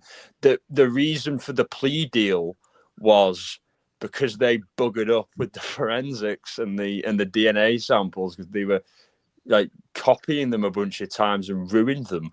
And that's why they were so desperate with Kohberger. You know what I mean? If they had this confidential informer, they wouldn't have gotten so desperate in the end when they did. That would have been a slam dunk, but it wasn't. Right. I don't think it would have ended in a plea deal if they had informed. Absolutely not. It would have just been a straight. He would have had to have just pled guilty, and he wouldn't have gotten as much, kudos in not being up for the death penalty as he may have done, and that was the deal, basically. Yeah, and his life. Really bought the drug theories and stuff, because like most narcotics dealers want you to come back, so they're not gonna like murder a whole like household like out of like retaliation and stuff, like, you know. Absolutely. What I mean? I don't know. Silly, especially for like in a town like that, in a place like that, you know what I mean? It isn't the type of place where, I mean, obviously it can happen anywhere, but yeah, like Natasha says, it's all speculation, and that's, these are people's lives, you know what I mean? And I understand that like it's important to air out theories and things, but like they are hurting at the moment, you know what I mean? And they're going to be hurting for a long time. So I think if you're going to make big claims, you need to have some material. Too is like, just because your uncle's in prison, or Maddie's dad and stepdad were in prison or had drug problems, Anna's mom had a drug problem, like that, drugs are like so prevalent, unfortunately, in America. Like, you know what I mean? Like, you could think about somebody in your family who, maybe your cousin or something like that, who got into drugs and had to go to prison or jail for a time being, or rehabs and stuff. You know what I mean? Like, it just, to me, it's like, just because you point out that so-and-so's family member has like drug related charges and stuff, it's like, okay, so then why would they have gotten killed? Like, I'm just trying to understand it, and thank you for becoming a member. It's bizarre, because in my world, it's like all these groups, like the Aryan Nation, these groups exist in a minuscule, small way, and like you say correctly, they're not going to go and murder someone's like family member across another state because of some drug debt. Okay, so let me just get like, okay, that you think that someone's going to pay after you've killed their entire, or like their family member and a bunch of their family members' friends? You think that person isn't going to run to the authorities at that point and say, you know what, I'm going to cut my losses and grasp these people in? No, that happened. You have no fucking clue. Holy shit. No, I'm not. I know I do, because I've been in that world myself, and to describe things like that, it sounds like a movie. You know what I mean? These organized criminals don't just murder someone across a state just to prove a point, because like you said, it money's the aim. They're not going to get the money. Then the victim's family is going to run to the police. They're going to get killed. The main aim of a drug dealer when intimidating through a debt collector is to put pressure and intimidation. So kidnapping would be a lot more likely than a murder. You know what I mean? And they make murder families like cartels and things in Mexico over to other gangsters, not to people who owe them money, not to common addicts or people who owe them money. It's people who are other gang members that they do this to. It's beyond the realms of possibility. You know what I mean? I mean, it's really out there. See it, like from so many different theories and stuff. I just don't believe this whole like it was a message so they don't snitch, blah blah blah. Like I just no. People watch too many movies. People watch way too many movies and conflate film with real life, and I think that's an issue. You know what I mean?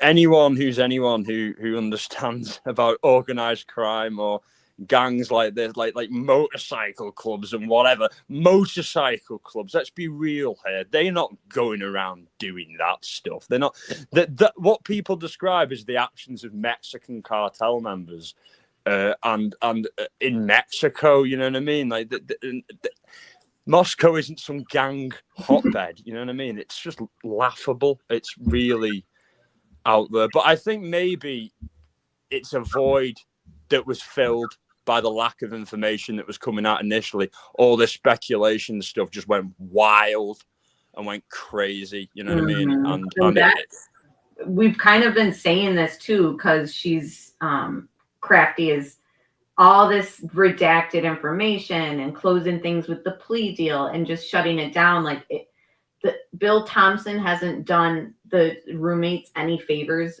of protecting them, like even with the redactions, like because here we are, you know what I mean? And it's like people will use the excuse of, well, we hadn't had a trial, so you can't say this isn't possible. But it's like possible and probable are two different things. Like if you pointed into statistics of drug related crimes that ended very violently, like we're talking stabbing, don't bring up gun violence and stuff related to drug stuff, because gun violence is different than this type of crime. Exactly. It's up close and personal.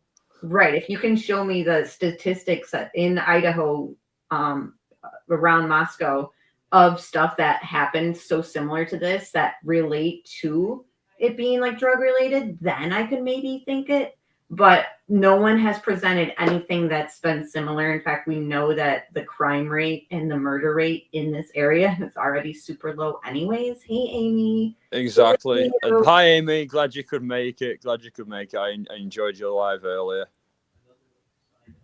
Yeah, but yeah, and Design Rhythm says like that maybe in other parts of Idaho that's going on with like drug cartels and prison gangs, like you said, these people that like they're not operating there.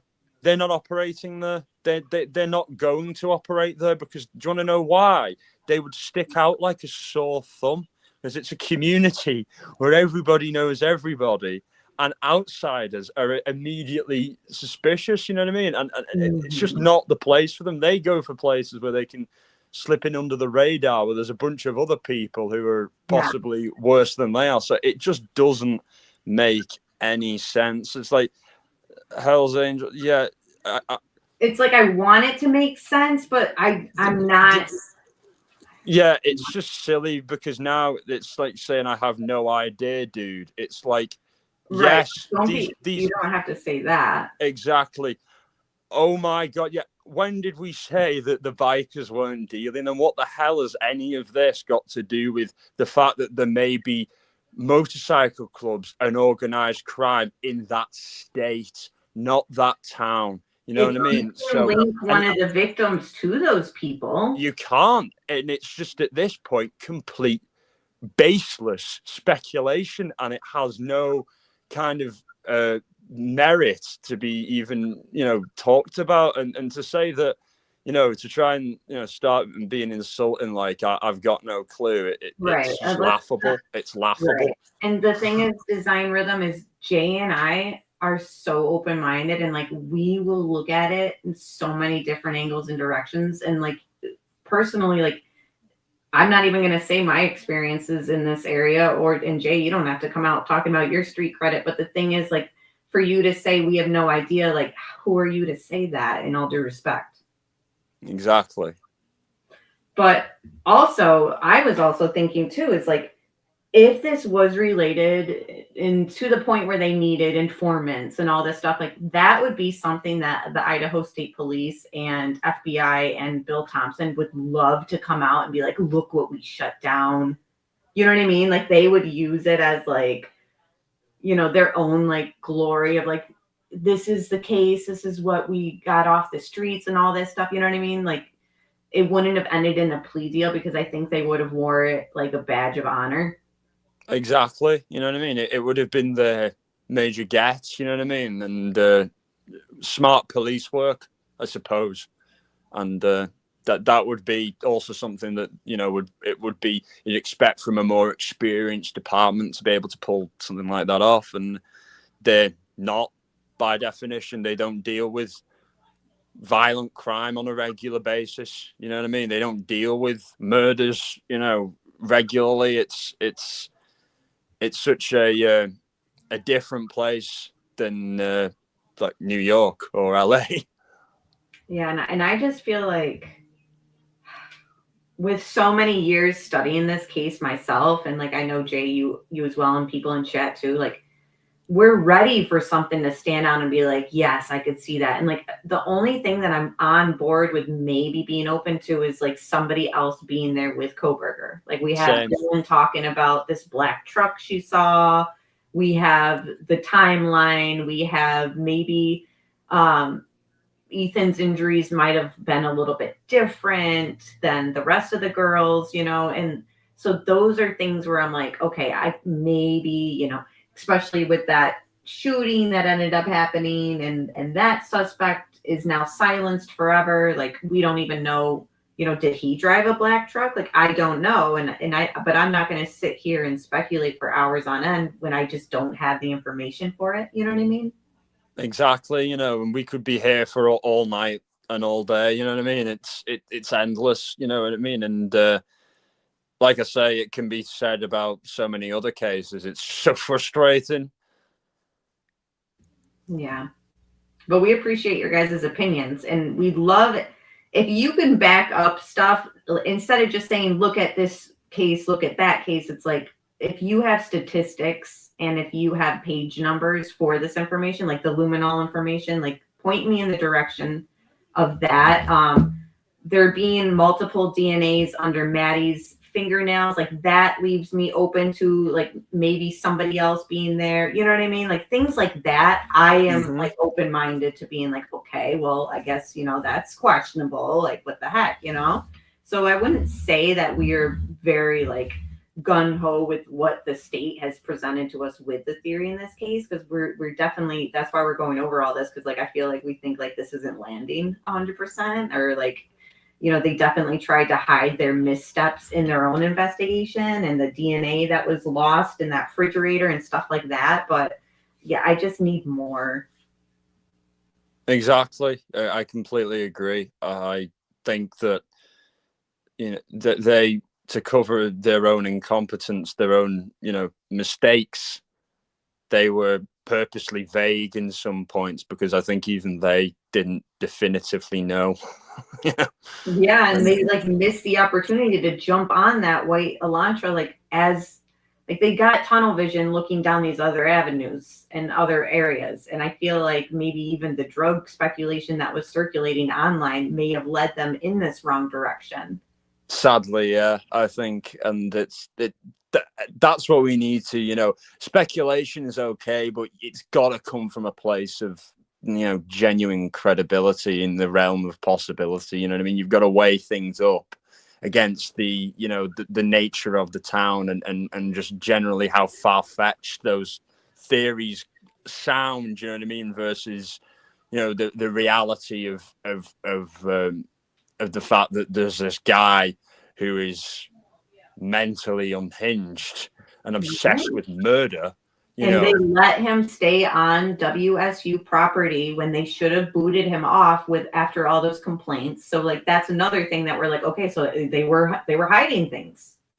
Exactly, and it was to do it and arrest records and federal indictments. Well, yeah, but nothing there in any of relatives, criminal backgrounds like would suggest that they went state's evidence on this case, and would suggest that anything in their past had anything to do with this case. It would be pure speculation and major reaching to a point of absurdity, and like I say, it's when you have these no motive. Well, the motive is design rhythm. The motive was clear. His motive was sexual sadism, to see pain inflicted, and he would get off on that. It's pretty clear based on his internet searches, right, what he was into. So there's a clear motive there, and is like with that sexual gratification and what was exciting him in his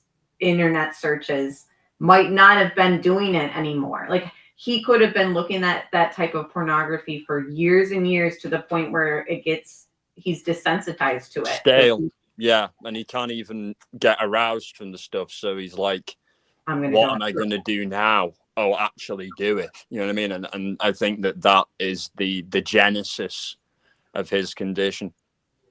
Yeah, and I agree. They did lie to us. They lied about how bad this crime was. They downplayed it for so many different reasons. One of them, I believe, because they knew they were going to end it in a plea deal, and they knew that like it was just atrocious. But they screwed up numerous times in this case. Exactly. And like the thing is, I do know the motive because the Goncalves family have shared that that's their opinion, and I would take that they've seen more than you design rhythms. So I and also weighing up the facts of it all, it doesn't take a mastermind to deduce that. You know what I mean? I think there's much more in favor of that being the outcome than some nameless gang of organized criminals who did it as revenge for a drug debt. You know what I mean? No disrespect, but yeah, I think what I'm saying seems to be much more based in reality and the realm of possibility. And I'm behind in comments, but I'm just going through. Ward Study says, a while ago, I looked up DNA under fingernail statistics, and you'd be surprised how frequent it happens in everyday contact. And remember in the grub truck videos, like Maddie's like hugging her friends, she like taps them and touches their jackets, bumps into them. I do agree there, Rosie, that the entire law enforcement is Greek life. And if they're not all Greek life, then there were ties to Idaho State or WSU, in my opinion, which all comes down to let's protect the community. We can't let them know how bad this was. We need admissions. We need people coming to our town and, feeding the economy. So that's something that I kind of am like, okay, well, obviously they had other priorities. You know what I mean? Yeah. We know the names we have. What names? Oh, design rhythm. There's no reason to be rude. Like we don't talk to you that way with your difference in opinions. I don't understand why you have to talk to a panel that way. I'm not going to allow it. I'm sorry. On to that same scenario. I think she would just like kind of laugh and just like try and let it go, like just kind of ignore it a little bit, but not like rudely ignore it, just like, All right. Anything to add on any of that before we jump into the other part? Anyone need a break or anything? No, I'm good. Okay, let's push through then. And absolutely, Ward Studies, I've seen it even in the town I grew up in, that they would limit the media and anybody kind of reporting on violent crimes or crimes in general around SU campus. And just to talk about the DNA under the nails, like that was something that came up in the Alex Murdaugh trial as well. Maggie, the wife who was murdered, had, I believe, a piece of hair or different. I don't know. I made a TikTok on it and people are viewing it a lot recently because of the new Murdaugh show out right now, which I want to watch, but I haven't. I need to watch that too. Is it? Oh yeah, we should definitely watch it and then do our little review on it or whatever. That would be great. That would be great. But it's been something even in the Murdaugh case where I raised it as like a question of like, was Alex Murdaugh alone in this? Because they found, I want to say it was a piece of hair or something in Maggie's hand that like wasn't related. It was like unknown. There was something unknown, a piece of DNA unknown on Maggie, either in her hand or under her nails. And I raised it as a question as like, okay, so did Alex Murdaugh hire somebody? Because I believe he did. It's going to be the same thing in this case for me, whereas like we have this unknown DNA under Maddie's fingernails. We have other unknown DNA in the house as well. And it's going to be something where I kind of leave it as like, okay, so maybe he wasn't alone and the other person has now been silenced because of those reasons. I don't know, but I'm not to the point of it like really being like my solid theory. I just kind of leave that door open because of the information that we were given, and same in the Murdaugh case. I leave it open as like maybe there was somebody else there with Alex that day, you know? Exactly, you know, and there are always these possibilities, and I think that there's always a rush by the authorities to, you know, get them all to trial or to a plea and wrapped up as quick as possible in these scenarios where they think there may be other people involved, but they just don't have enough, you know what I mean? They're like hoping that it will be enough, you know what I mean? And that we'll just accept it. But I think now with the creation of online true crime communities, I think that doesn't happen anymore. And that they're, you know, panicking, I guess, in a lot of these cases where they're like, oh, is this going to be forgotten about? Yes, no, absolutely agree. Yes, and I feel like that's why there's like a rise in, oh, we'll just put a gag order on this, or we'll just make it, you know, no media allowed, no cameras. We'll just redact it and all this stuff that we're seeing much more over the decades in these cases where it's like there is like less and less transparency, even in, you know, trials that have cameras. Like think about the Murdaugh one, they had the cameras, they had like all this information, and still I kind of am like, okay, but did Alex do all that himself or did he hire somebody? Like he's obviously where he needs to be. Kohberger's where he needs to be, in my opinion, but was there somebody else? Like I can't 100% say yes or no. Exactly, you know, and I think that it's this narrative of the lone wolf, that everyone has to be alone. Anyone who is like the amount of people that are messed up in the world and do messed up things, you can't always assume that everyone who does something messed up does it alone, you know what I mean? And in regards to Kohberger, you know, like this is speculation, but from what I've heard, yeah, with women, maybe he was awkward, but I've never heard that he was ever awkward about befriending men. You know what I mean? Other men. You know what I mean? So, and it's not a stretch that you may have connected with someone who had similar pornography and sexual interests as he did on a forum or something, and they were local or something and decided to meet up and share ideas, plans, you know what I mean? Because there was a case of a guy in the UK like a few years ago, and he was gonna kidnap this TV presenter, Holly Willoughby, who's a pretty big name over there, and she like obviously it was foiled because the guy he was speaking to on one of these like really messed up forums, so they are out there, was working with the feds, was working with the FBI, and then passed on this info to the police in Britain, and he got arrested. But it shows you that there are forums like that for people with these kinds of predilections to talk, you know, and to share ideas. For sure. Education and employment. Ethan was not working. Zana worked at Mad Greek, which we've already talked about. Kaylee was working at home. And Madison was working at Mad Creek and an internship, you think, since the summer. Yeah, I know she had an internship in the summer, but I don't know if it's the same internship she had this semester. Okay. Could have been different, or it could have been the same thing. And you weren't working, and nor was okay. This one's a really interesting one. This next question is describe any online activities the victims may have engaged in that could result in financial gain. There is so much of this out there these days that could can result in it. And it's funny because not funny again, I shouldn't use that word, but as I've talked to people, I got kind of this common trait. None of them said anyone did it, but everyone keeps talking about feet pictures. I did not know that feet pictures were so valuable anymore. I mean, do you know about this trend? Yeah, I do.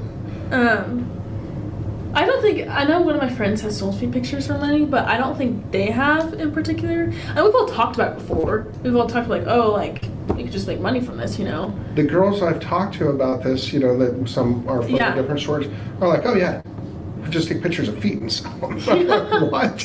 Who's buying pictures of feet? I don't know if any of them did that. I don't think they did. Okay. We talked about it before. Where would you even market that or sell that? There's like apps and like I don't fully know because I've never done that. Buy pictures by feet.com. Yeah, or like one of my friends, she just knows a guy that has a feet fetish and said he'll pay her money if he can have feet pics. It's kind of weird. Okay, I mean to each his own. But, there's a lot of other ways out there too. OnlyFans is huge. Yeah, I know. Like we had all joked about it before, but we've never done that. And I know someone said that Kaylee had an OnlyFans. She did not, from what I know. I feel like I would have known if she had OnlyFans. I'm like, from what I know and what she's told me, I'm pretty positive she doesn't, but maybe she did and I just didn't know about it. Okay. But she just really doesn't seem like the person to have an OnlyFans. Okay. So and part of the reason I'm asking these questions is these sites can sometimes draw unwanted attention. And some of them that I have listed out as OnlyFans, of course, sugarbabies.com, Craigslist, you know, some of these other things. I mean, there used to be a lot more publicly available sites than there is now. Federal government shut down a lot of those, fortunately. But things as simple as eBay. Was anyone like doing eBay type stuff or marketplace type stuff? I mean, like I've bought Air Jordans off eBay, but that's like the only thing. I don't think they've like sold stuff on eBay. Okay. From what I know, I don't think so. Okay. I noticed all of you are very photogenic in your social media stuff. Yeah. And there's a ton of that out there. Yeah. You obviously know what a media or a product influencer is and all these other things. I'm just learning all this stuff. Yeah. I don't do any of that stuff, but I got this really good intel analyst that works in my group for me, and she's the one that goes out there and finds all these things for me. And she by the way, commented on you and your friends. Thought you were all very lovely young ladies. Great pictures out there. She could see that you all had a good relationship.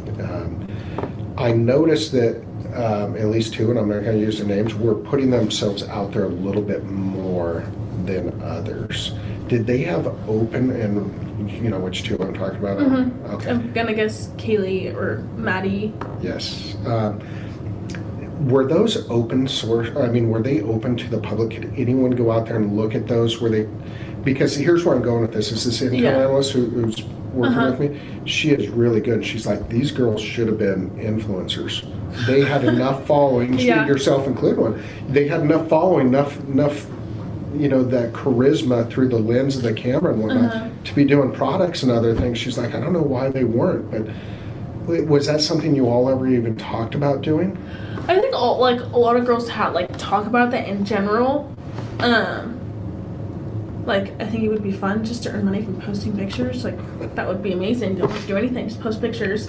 I know Maddie did. She would take pictures for a swimsuit brand, and I think she would make money from that. I know that. But that was like only a few times kind of thing. Like, I know she had a picture from a while ago of her with the swimsuit for that brand. I don't think Kaylee ever, like, I guess all of us would be posted a lot just because it's like, that's how we are nowadays, but it wasn't like to make money, really. I wouldn't say so.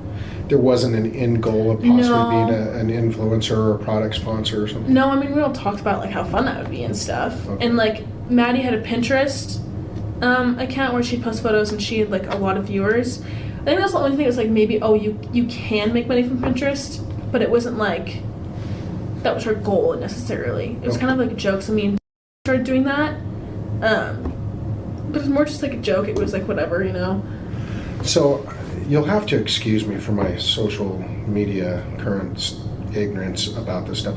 I always thought Pinterest was like recipes and how to build furniture. Yeah, now it's like I use it for like outfits and eye makeup, like that kind of stuff. It's kind of changed. So like some people just use it for recipes, some people use it for like inspiration. Okay. So it's pretty widely utilized for a lot of things, and it can be one of those pay sites, right? I think it's like, you know, Instagram that do like brand collaborations. I think you can do that, but I know Maddie wasn't doing that. Okay. And you don't know of any other activity that anyone is, okay. That sometimes can really be kind of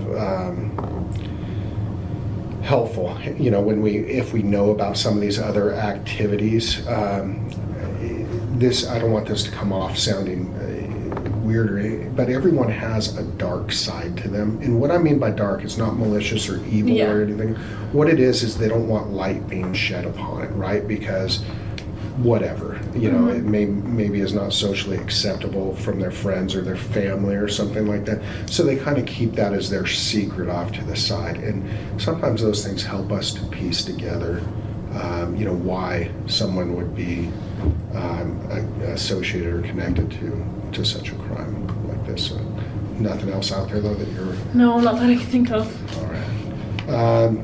Nothing for past employment. Did you have anything on that, Gary? No. Sorry. Okay. Describe time spent on other campuses. You got Xana down because of her sister Jen. Yeah. Did you guys ever go to WSU games? We did not. I think Xana may have once, I think. I don't know for sure. But we had gone to Pullman to like eat food, go bowling. Like they had a lot better food, more stuff to do there. But I've never been on the Wazoo campus. I don't know if Maddie has either, but I know Xana has to like see her sister, that kind of stuff. Okay. I don't think Kaylee is. I mean, I didn't. Maybe she has in the past. Not from when I knew her this semester. She hasn't. Okay. Okay. I hear the WSU games are a blast. That's what I've heard too. Yeah. U of I, those making a comeback, right? Yeah, they are. Surprisingly.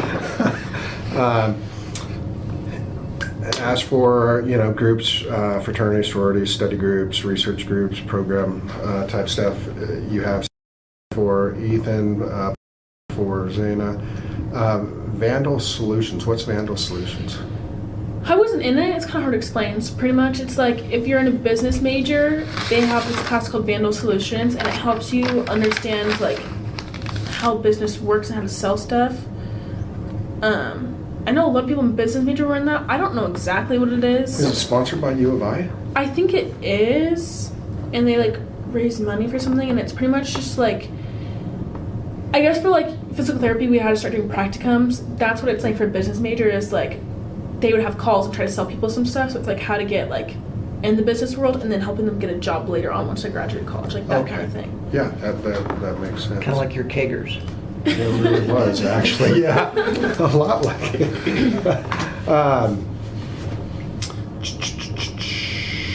Yeah. Anything else on any of the programs? So I know in school, I never participated in this, but a bunch of my buddies did because we were all poor, even though we were working all the time, going to school and whatnot. But they would volunteer for different research projects and other things like that. I'm not saying any of them were getting electroshock therapy, but we suspected a couple.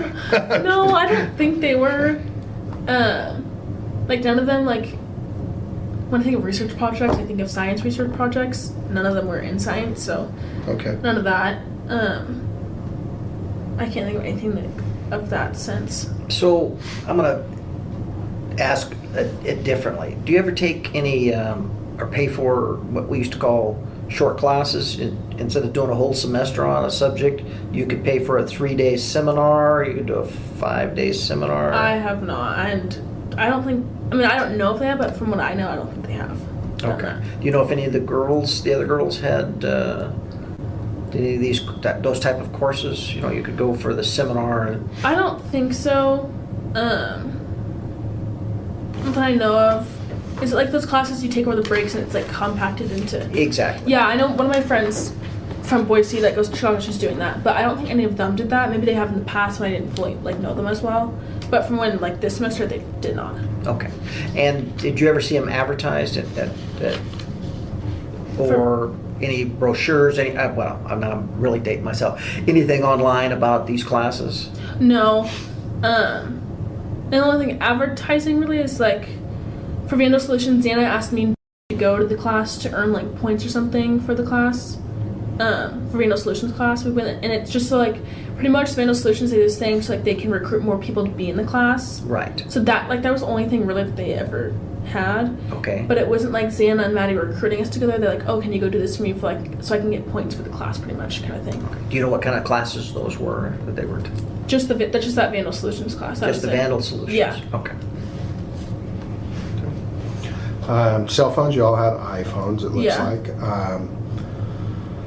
And you had a communication string going, and you all added Ethan to that string on as well. We had a group chat with the 5 of us, and then we changed the group name to Cougar Den. I don't know why, but then me, Ethan, and Xana were all in, I think it was apartment at, and we're like, oh, we should add Ethan, so we added Ethan that night to the group chat.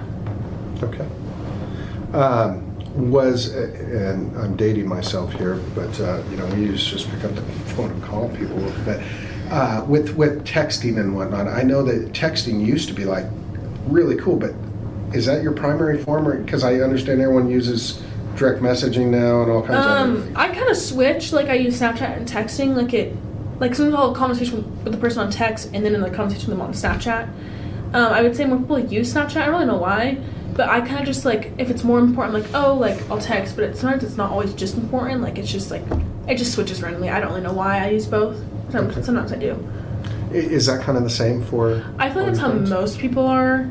Okay. Like, obviously, you text your parents on text, not Snapchat, because I feel like that's kind of weird. But, like, when you meet a new person, you ask them for their Snapchat, or not really their number. I don't really know why. Yeah. How times have changed. Yeah. Huh. Okay.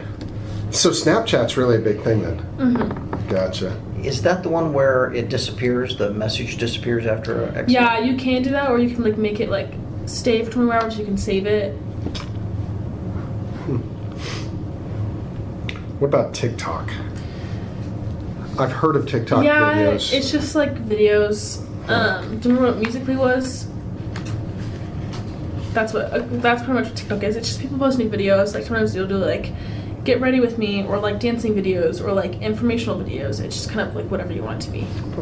Okay. Anything else social media wise? No, I know Maddie had a Visco, but she never like used it. I don't know when the last time she used it, but she didn't use it at all really this semester. Is that a payment thing or something? No, it's just like it's pretty much like Instagram, but not as like. It's like posting pictures, but not for like the whole likes and the comments and that kind of stuff. It's just kind of you post whatever you want. I think me and Ben mostly just used it. I don't know if Xana had a Visco or not. A lot of like my year had Visco and used it a lot. And how do you spell that? VSCO. VSCO. Yeah. Okay. And it's similar to. It's very similar to Instagram, except it's not like. I guess Instagram is more about like the likes, comments, followers, all that kind of stuff. Visco not about that at all. Like it's just like you post whatever you want kind of thing. It's mostly more of a girls app too. Like not a lot of guys have the app.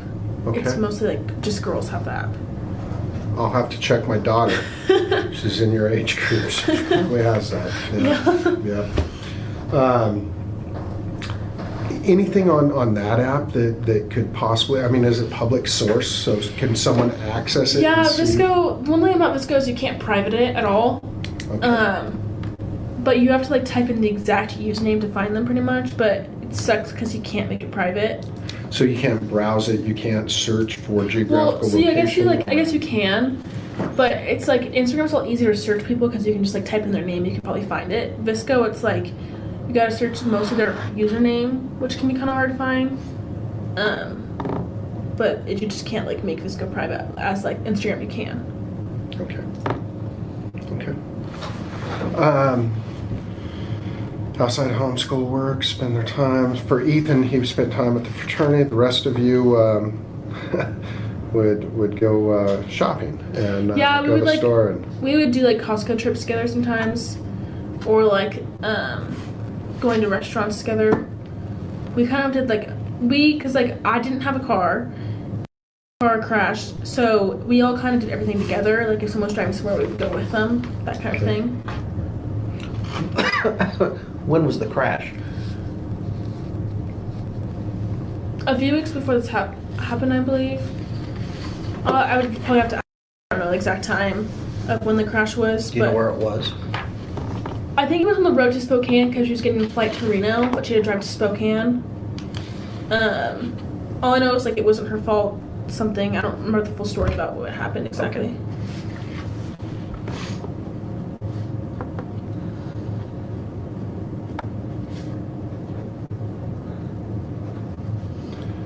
And you list for transportation that everyone had cars. Yeah, so. except for me. Gotcha. But it sounds like you guys had a way to get around. Yeah. So that's great. We're moving on to the current situation, and we're going to have some additional questions within this spectrum. Okay, so again, if you need to, or this scope question, if you need to take a break or something, let us know, or if you need us back off the questions, let us know. Okay, so in this is the first question is, what do you feel and believe may have contributed to your friend's death? Yeah. And go ahead, elaborate on. Just from what I've heard, and like the autopsies, that Kaylee was the main target. And I remember when me and my were driving home, we had this like weird feeling that was Kaylee just because of all the stalking stuff. Like we just thought it was her. And so when I think about it, I'm like, okay, well, Maddie and Kaylee were the only ones that went to the bars. They're obviously very like pretty beautiful girls. People are gonna go up to them. Kaylee and Maddie are both people like they don't care if a guy comes up to them. Like they want them to leave them alone because it's like Kaylee has her boyfriend. I mean, Kaylee is talking. Maddie has her boyfriend. Like they don't really care to talk to other guys right now. And so, like just from looking at the grub truck video, like before like we all knew all of this, just the way like from looking at the grub truck, it seemed like even though I know it's not at all, whatever, it looked like she told him to back off, that kind of thing. And that's kind of how Maddie was. Like if someone's getting too close, she'd tell him to back off. Like she would say it. And so I feel like for like 20-year-old men, like that makes their ego go down, and they kind of get pissed off about that. Because it's like frat boys, I think they have like this huge ego of like whatever, you know. That's just kind of like what I thought about it. And like when talking about it, it didn't make sense like why all four of them were together, because they don't have like all four of them don't have this whole connection together. Like it just doesn't make sense to us why. And so me and like obviously come up with like multiple scenarios because like what is going on, you know, like that's what we're going to do. And we thought, oh, maybe like because Ethan was there, he's 6'3", big guy, maybe he was a threat. We don't know why. That's like the only thing I can think of. And then just like a stalker of some sort, Kaylee, I don't really know. Like it's just weird to me. Okay. In your written response, you referred to some of what your verbal response was there, and that's the rejection. Yeah. So let's talk a little bit more about rejection. Why do you think that might be part of this? I just feel like I don't know if it's like for like this, but just like what I've thought about in the past, it's just like when men in college like get rejected, it's like, well, shit, that just ruined my ego. Like I just feel like that's how most guys this age kind of are. Because it's just like, oh, like if I'm flirty, they'll want to go with me. Like I just feel like that's how this world's day and age is right now. And Maddie and Kaylee aren't afraid to say back off, like that kind of thing. That's like the only thing I could even like think of, because no one had any hatred towards them whatsoever. No one had like a disagreement from what I've known from them. So like when I think about that, that's the only thing I could think of. Okay, that's fair. Did they ever say anything like that had happened? No, or but would they joke about something like that would happen or discuss it? Not that I can think of, but just like in general, like I knew like if someone would get up too close to Maddie and Kay, like Maddie would just be like, go away. Like she just obviously she would be careful about it and not be stupid about it, but she would tell them like, okay, back off, you know. And like I don't know exactly how they were at the clubs because I never went with them, so I don't know what their behavior was like or like how they were exactly. How about at the parties for the at the frats. You never saw them at parties or interact Well, it's like with. when we'd have parties at our house, I would see them, but it's all guys that we all knew and liked, so there's never any weird stuff like of a guy getting too close. Only the weird thing was like with Kaylee, and I think Kaylee had told him like, what the fuck, like, you know, kind of back off kind of thing. But when we invited people to our house, it's people that we all liked and all like knew. There's never like weird tension between people and our roommates at the house. Okay. This next one's a big one, and had we done this interview yesterday, I don't know if it worked out fine, but would you have been able to put anything down for the second question, which is, do you know who is responsible for the murders of your friends? No, I thought it was Walter the whole time. Serious? Yeah. I thought it was him until when I did the last FBI interview. They had said Jay has been so cooperative, blah blah, and that Is that like the one with Aaron when you did the interview? yeah, with Aaron? no, it was the one on the Zoom thing. Maybe that was Aaron. I can't remember. No, it was with you. Oh. Yeah. Yeah. I think my mom had talked about all the media stuff, and then someone said something about how he's been in the same exact media and that he's been so helpful and cooperative, and that made me think, oh, that was a good way that it wasn't him. So then I was like, okay, well, shit, it's not him. Like, I don't know who else it could be. And I really thought it was from UVI, because it's like they knew where we lived. Because for me, to go up to Katie and Maddie's room, you have to go past my door. I don't know if I locked my door or not that night. I usually did when I wasn't drunk, but I was drunk that night, so I have no clue. So that's why I kind of just figured it would be someone in UVI that knew exactly where all of us lived in that room, in the house. Because obviously they never went down to bed ever, from what I know. So that kind of just like made me think, oh, it's probably someone from UVI. But like we've been talking to our friends, like who could it be? And we couldn't think of anyone. And the only thought we had was because of like he lived next door to us. He was a blah blah blah, like just random stuff like that. He was like grub chuck. But then we saw the video of Maddie and Kaylee and walking together, and we're like, oh shit, like they were walking together. It wasn't like, you know. That's what also kind of made me believe like it really wasn't him. So no, I wouldn't have known at all who it was yesterday. Okay. Have you ever seen this Bryankohberger before? No. I remember when called me some, or I don't remember, someone said, oh, the arrest was in Pennsylvania. That was like, okay, I don't know anyone from Pennsylvania. I don't know anyone that has ties to Pennsylvania. And so that like really weirded me out, which is like why, like, I feel like the people that we know, if they had family in Pennsylvania, like I would have known, you know? So this, like, it does shock me because it's like, it's a WSU student. Like, they don't know them, so what was the point exactly? Like, for me, I would have thought it'd be like some stalker that was obsessed with one of them or something. Okay. Have you seen a picture of Mr. Kohberger? Yeah, I looked him up today when I found out, yeah. So you've, I'm not sure which picture you've seen of him? I've seen the mugshot one with the vest thing, I think. Okay. It's on there now. Yeah, it's all on the internet. Okay. Wow. Yeah. I'm gonna try to word this carefully, but is this Bryankohberger the person that you saw in this mugshot? Is that the person you saw in your house? I have no clue. From what I remember, I just remember seeing this figure that was like not fat, obviously, but more of like the skinnier toned build and some mask on. I don't know what the mask exactly was, but when I thought about it, it was just like covering here and here. I don't know if it was covering his mouth, his nose, or below his mouth and nose. I just remember knowing that he was white, but I didn't know how he was white. I just knew he was. And just knowing there was, like, I knew he looked at me because of a bushy eyebrow. That's all I remember. I, like, for therapy, I asked her to help me, like, go in a calm state of mind to help me, like, remember stuff, but nothing could come up, which was really weird. The only thing that helped come up was, like, hearing Kaylee's footsteps, but not hearing another pair of footsteps. That really freaked me out, because obviously I'm right next to there, and so I was like, okay, well, why didn't I hear his footsteps? Or like another pair of footsteps, but I have no idea what he looked like. I don't, like, when I looked at his picture, nothing came back to me at all. So that, like, I don't know, I feel like if I saw that, my mind would be like, oh yeah, that's him, but it just, I don't remember at all. Okay. So,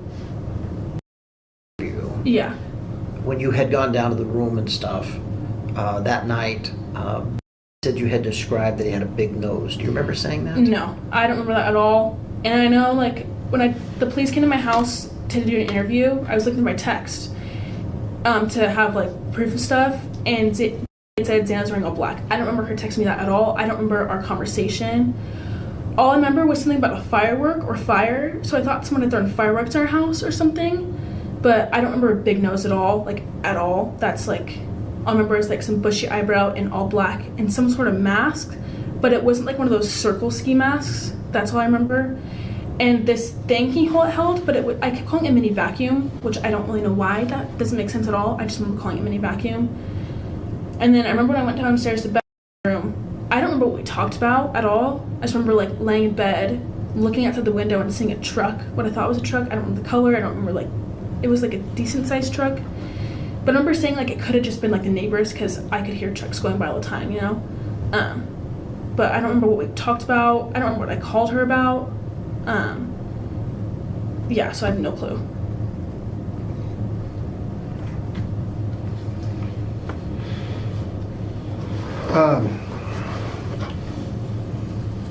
How do you feel about Mr. Kohberger being arrested by our team?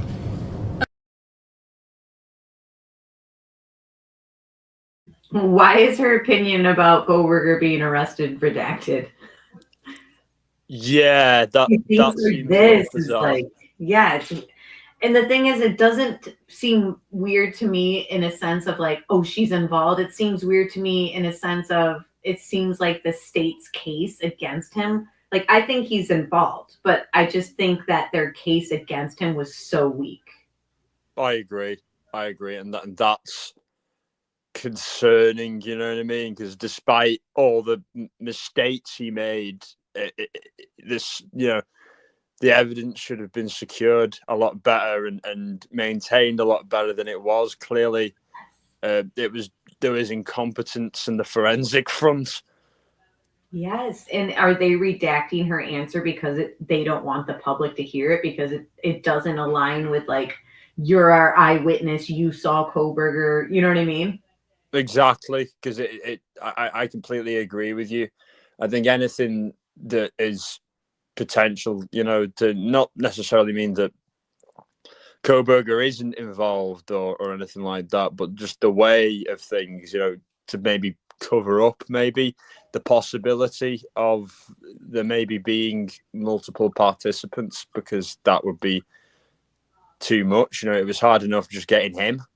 Right. And you know what I was just thinking? I was going to say to you in chat, but if so multiple DNAs found under the nails of Maddie and just in the house in general that they couldn't identify. Now, the other person that we're talking about, like, well, maybe you have to think too is like his DNA is like he's been buried or cremated or whatever. Exactly. Yeah. It leaves open that like question for me. So many things left open. I think, you know, this isn't going to be one of those cases that we're just going to kind of forget about. You know, it will be like Watts, where it'll be, yeah, Idaho Island. I agree. So it's still redacted right now.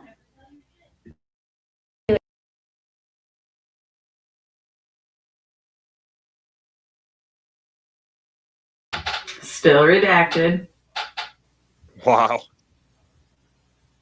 And like the interview only has like less than 10 minutes left. And the answer I wanted to hear, you know, like, how do you feel about Kohberger being the one who's arrested? And it's like all blacked out. Yeah, it's like the money shot and the screen goes black, you know? Exactly. Like, I had you on here for 2 hours and they ask an interesting question and we can't even like hear it. It's just like, wow. They're trolling us, Amber. They're trolling us. Mm-hmm. They're like, you waited this whole time to hear this. But yeah, it's thank you for so much for having me up again, you know what I mean? And you know, there was just one minor little thing with one commenter, but out of all the comments that, you know, come in whenever I'm on here or whenever I'm in chat, you know what I mean? It's very rare that there's ever any kind of negativity. So it completely goes over my head, you know what I mean? And it won't change at all how I feel about coming in here or this live at all. I'm very happy with it. Good. Yeah, I was kind of thinking about how that went down with the chatter in the chat, and I'm like, it's interesting. Oh, it's still redacted, by the way. Like, I'm playing it. It's interesting how myself, like, I went into all this, like, what's going on with Dylan, like, very, very, like, raised eyebrow towards her. I mean, I have a video in my video section, not the live streams, where it's like my Dylan theory, and that was made like years ago. Yeah. And like, it was always like, okay, maybe Brian knew her. Like, I was very much skeptical. So for somebody to come in and act like, oh, you guys don't know what you're talking about. It's like, listen, I was there in your position, but like hearing these interviews, like I do still have like questions, but I'm not to the point. Like, I don't feel like I feel when I listen to Nicole Kessinger and Jen McCabe and other people in other cases that I know are lying and that are hiding like stuff about the truth. Like, I don't get that vibe, and I'm very, very, it sounds stupid to just say like I have a good intuition and gut, but like I know that I do. And so I'm like trying to see what people are seeing when it comes to like Dylan being involved more than she was. And I'm like, I'm right there with wanting to feel that way and like see it, but I don't. Same as So, yeah, you feel the same.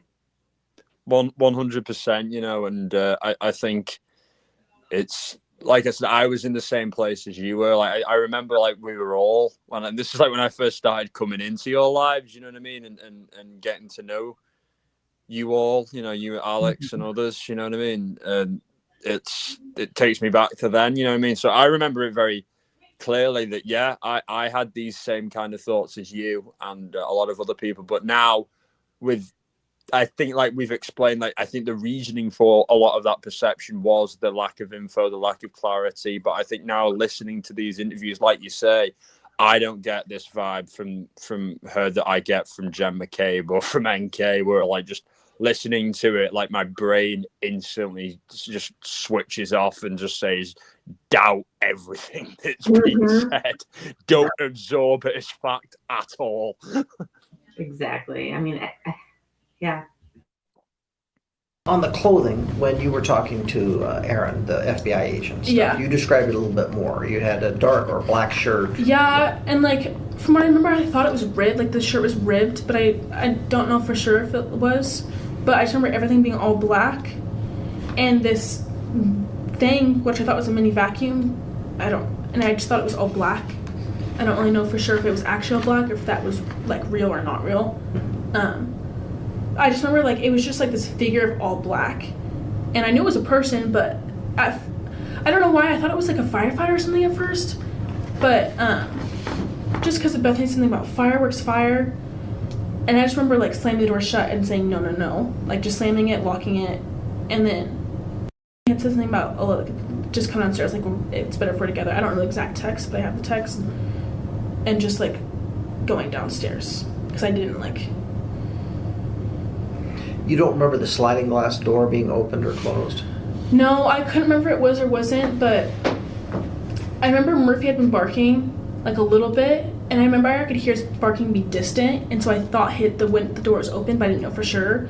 And then when later on we'd been looking up about it, and the sliding glass door was open, and that's how I was like, okay, like I think the glass door was actually really open because they had posted a picture of the door that it was open.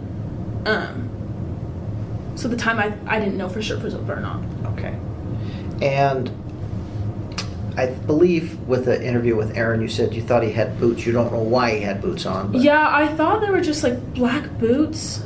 But again, I don't know for sure if it was actually black boots or not. Yeah. And the vacuum cleaner. It was, I don't know why I called it a mini vacuum, but I just remember it being like this cylinder thing that was long, and then it went out and in, which I don't know how that's a mini vacuum, but I just remember thinking it was a mini vacuum. Okay. I don't really know why. And that didn't look like anything in the house that used to be in the house? Not at all. Okay. How long do you think that was? And I wasn't planning on talking about the object at all, but when I was just watching your hands illustrate the... Honestly, I don't know, just because everything's very blurry. Like when I think about what I saw, it's like I put these blurry glasses on, and so everything's like, just doesn't make sense. I don't know exactly how long it was, like maybe that long, maybe longer, maybe shorter, I don't know.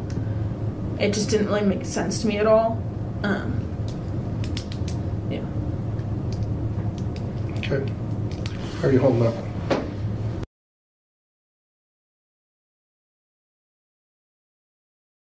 Well, and just so you know, there was no coordinated effort with law enforcement to make the arrest of the suspect prior to the memorial. We have legal standards that we have to obtain, and we were doing everything we could to make it happen as quickly as possible. It just so happens to be on the same day. Yeah. So I just wanted you to know that firsthand. So I don't know if I have many more questions. I'd like to turn over to Ryan if he has anything or any follow-up or clarifying questions on any of the responses. Are you okay? Do you want to take a break? I'm okay for now. I'm just like shaking a little bit. I mean, I don't know. I think a million things.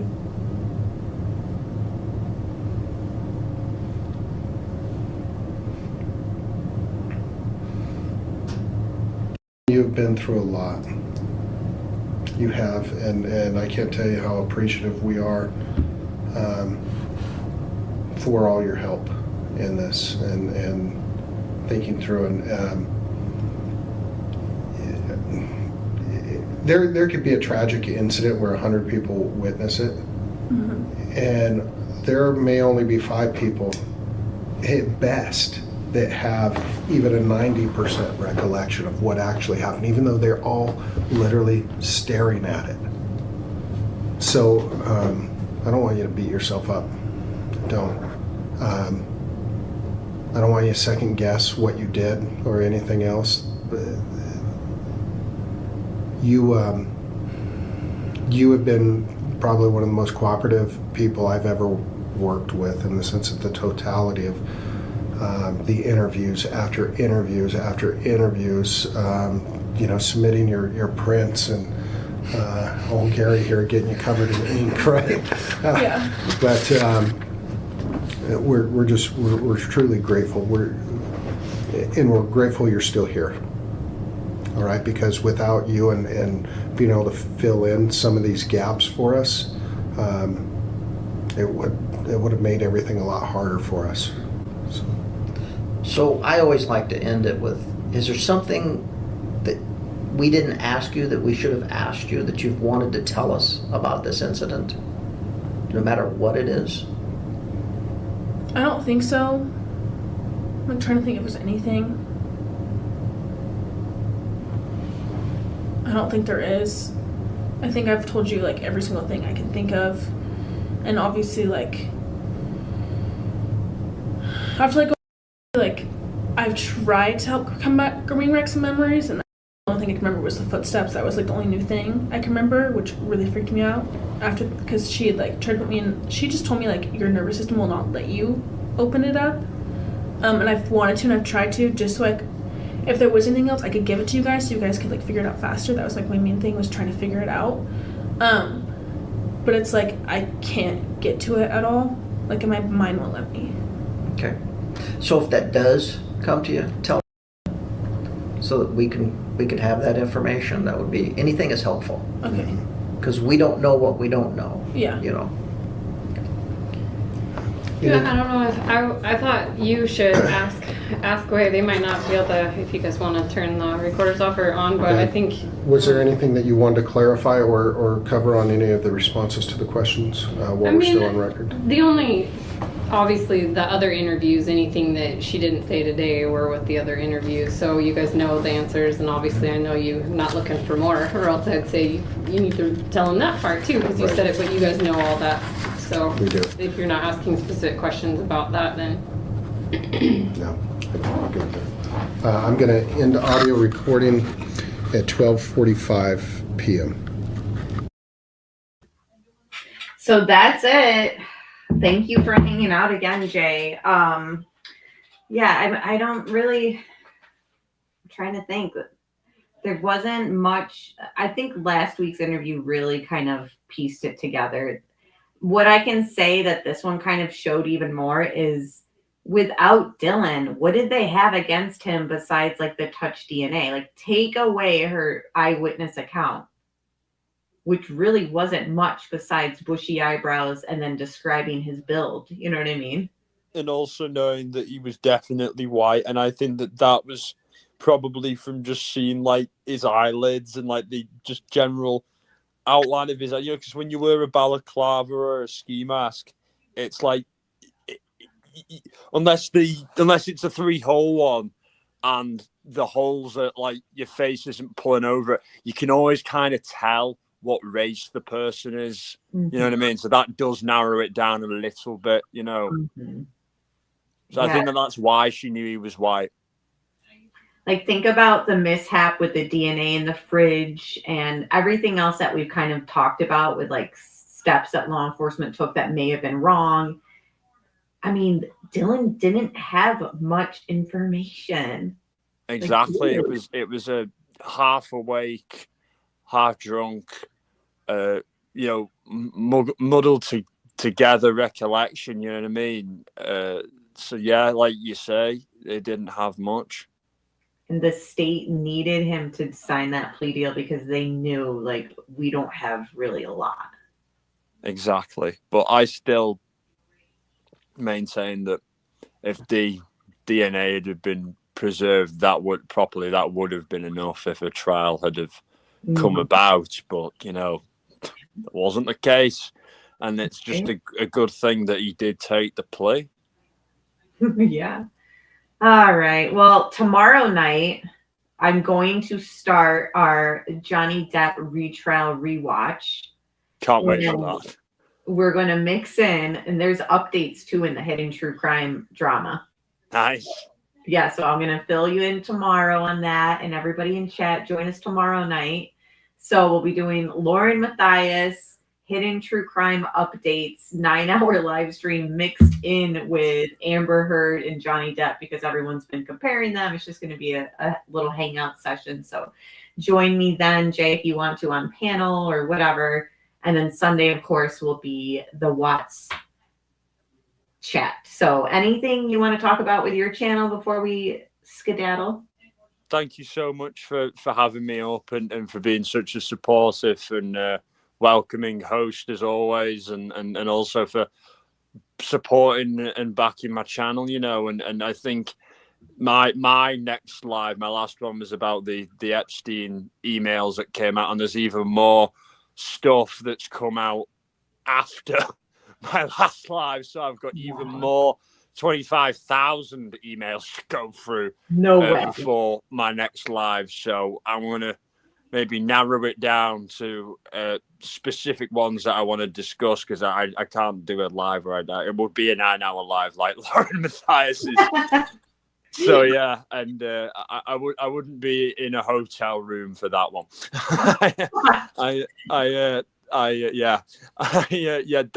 My next live will be discussing further in detail this, and also the other people that are mentioning it, because it ain't just Trump. Andrew's mentioned more. Peter Mandelson, who is up until like a few weeks ago was the UK's ambassador to America, so he lost his job because of this. God, I haven't even heard all these updates. Yeah, he's a really interesting guy. He's known for always attaching himself to powerful men. He was like Tony Blair's like number 2, basically, his gopher. You know what I mean? And he fits in his characters. But yeah, I digress. But thank you very much for having me up and letting me share that. And I'll be happy to join you in the chat tomorrow. But thank you for the invite. But yeah, I don't want everyone to get sick of me. You know what I mean? Because if I'm on it all the time, they'll get sick of me, and they'll be out with their torches and their pitchforks and trying to get rid of me. All right, whatever. As long as you're in chat, I guess I'll let it slide. But thank you, great, everybody. Great. Thank you very much, boss. Yeah. You're off the hook for the night. But yeah. Yeah. Thank you very much, Amber, and good night, everyone. It's been Okay. Good great. night, everybody. Bye bye.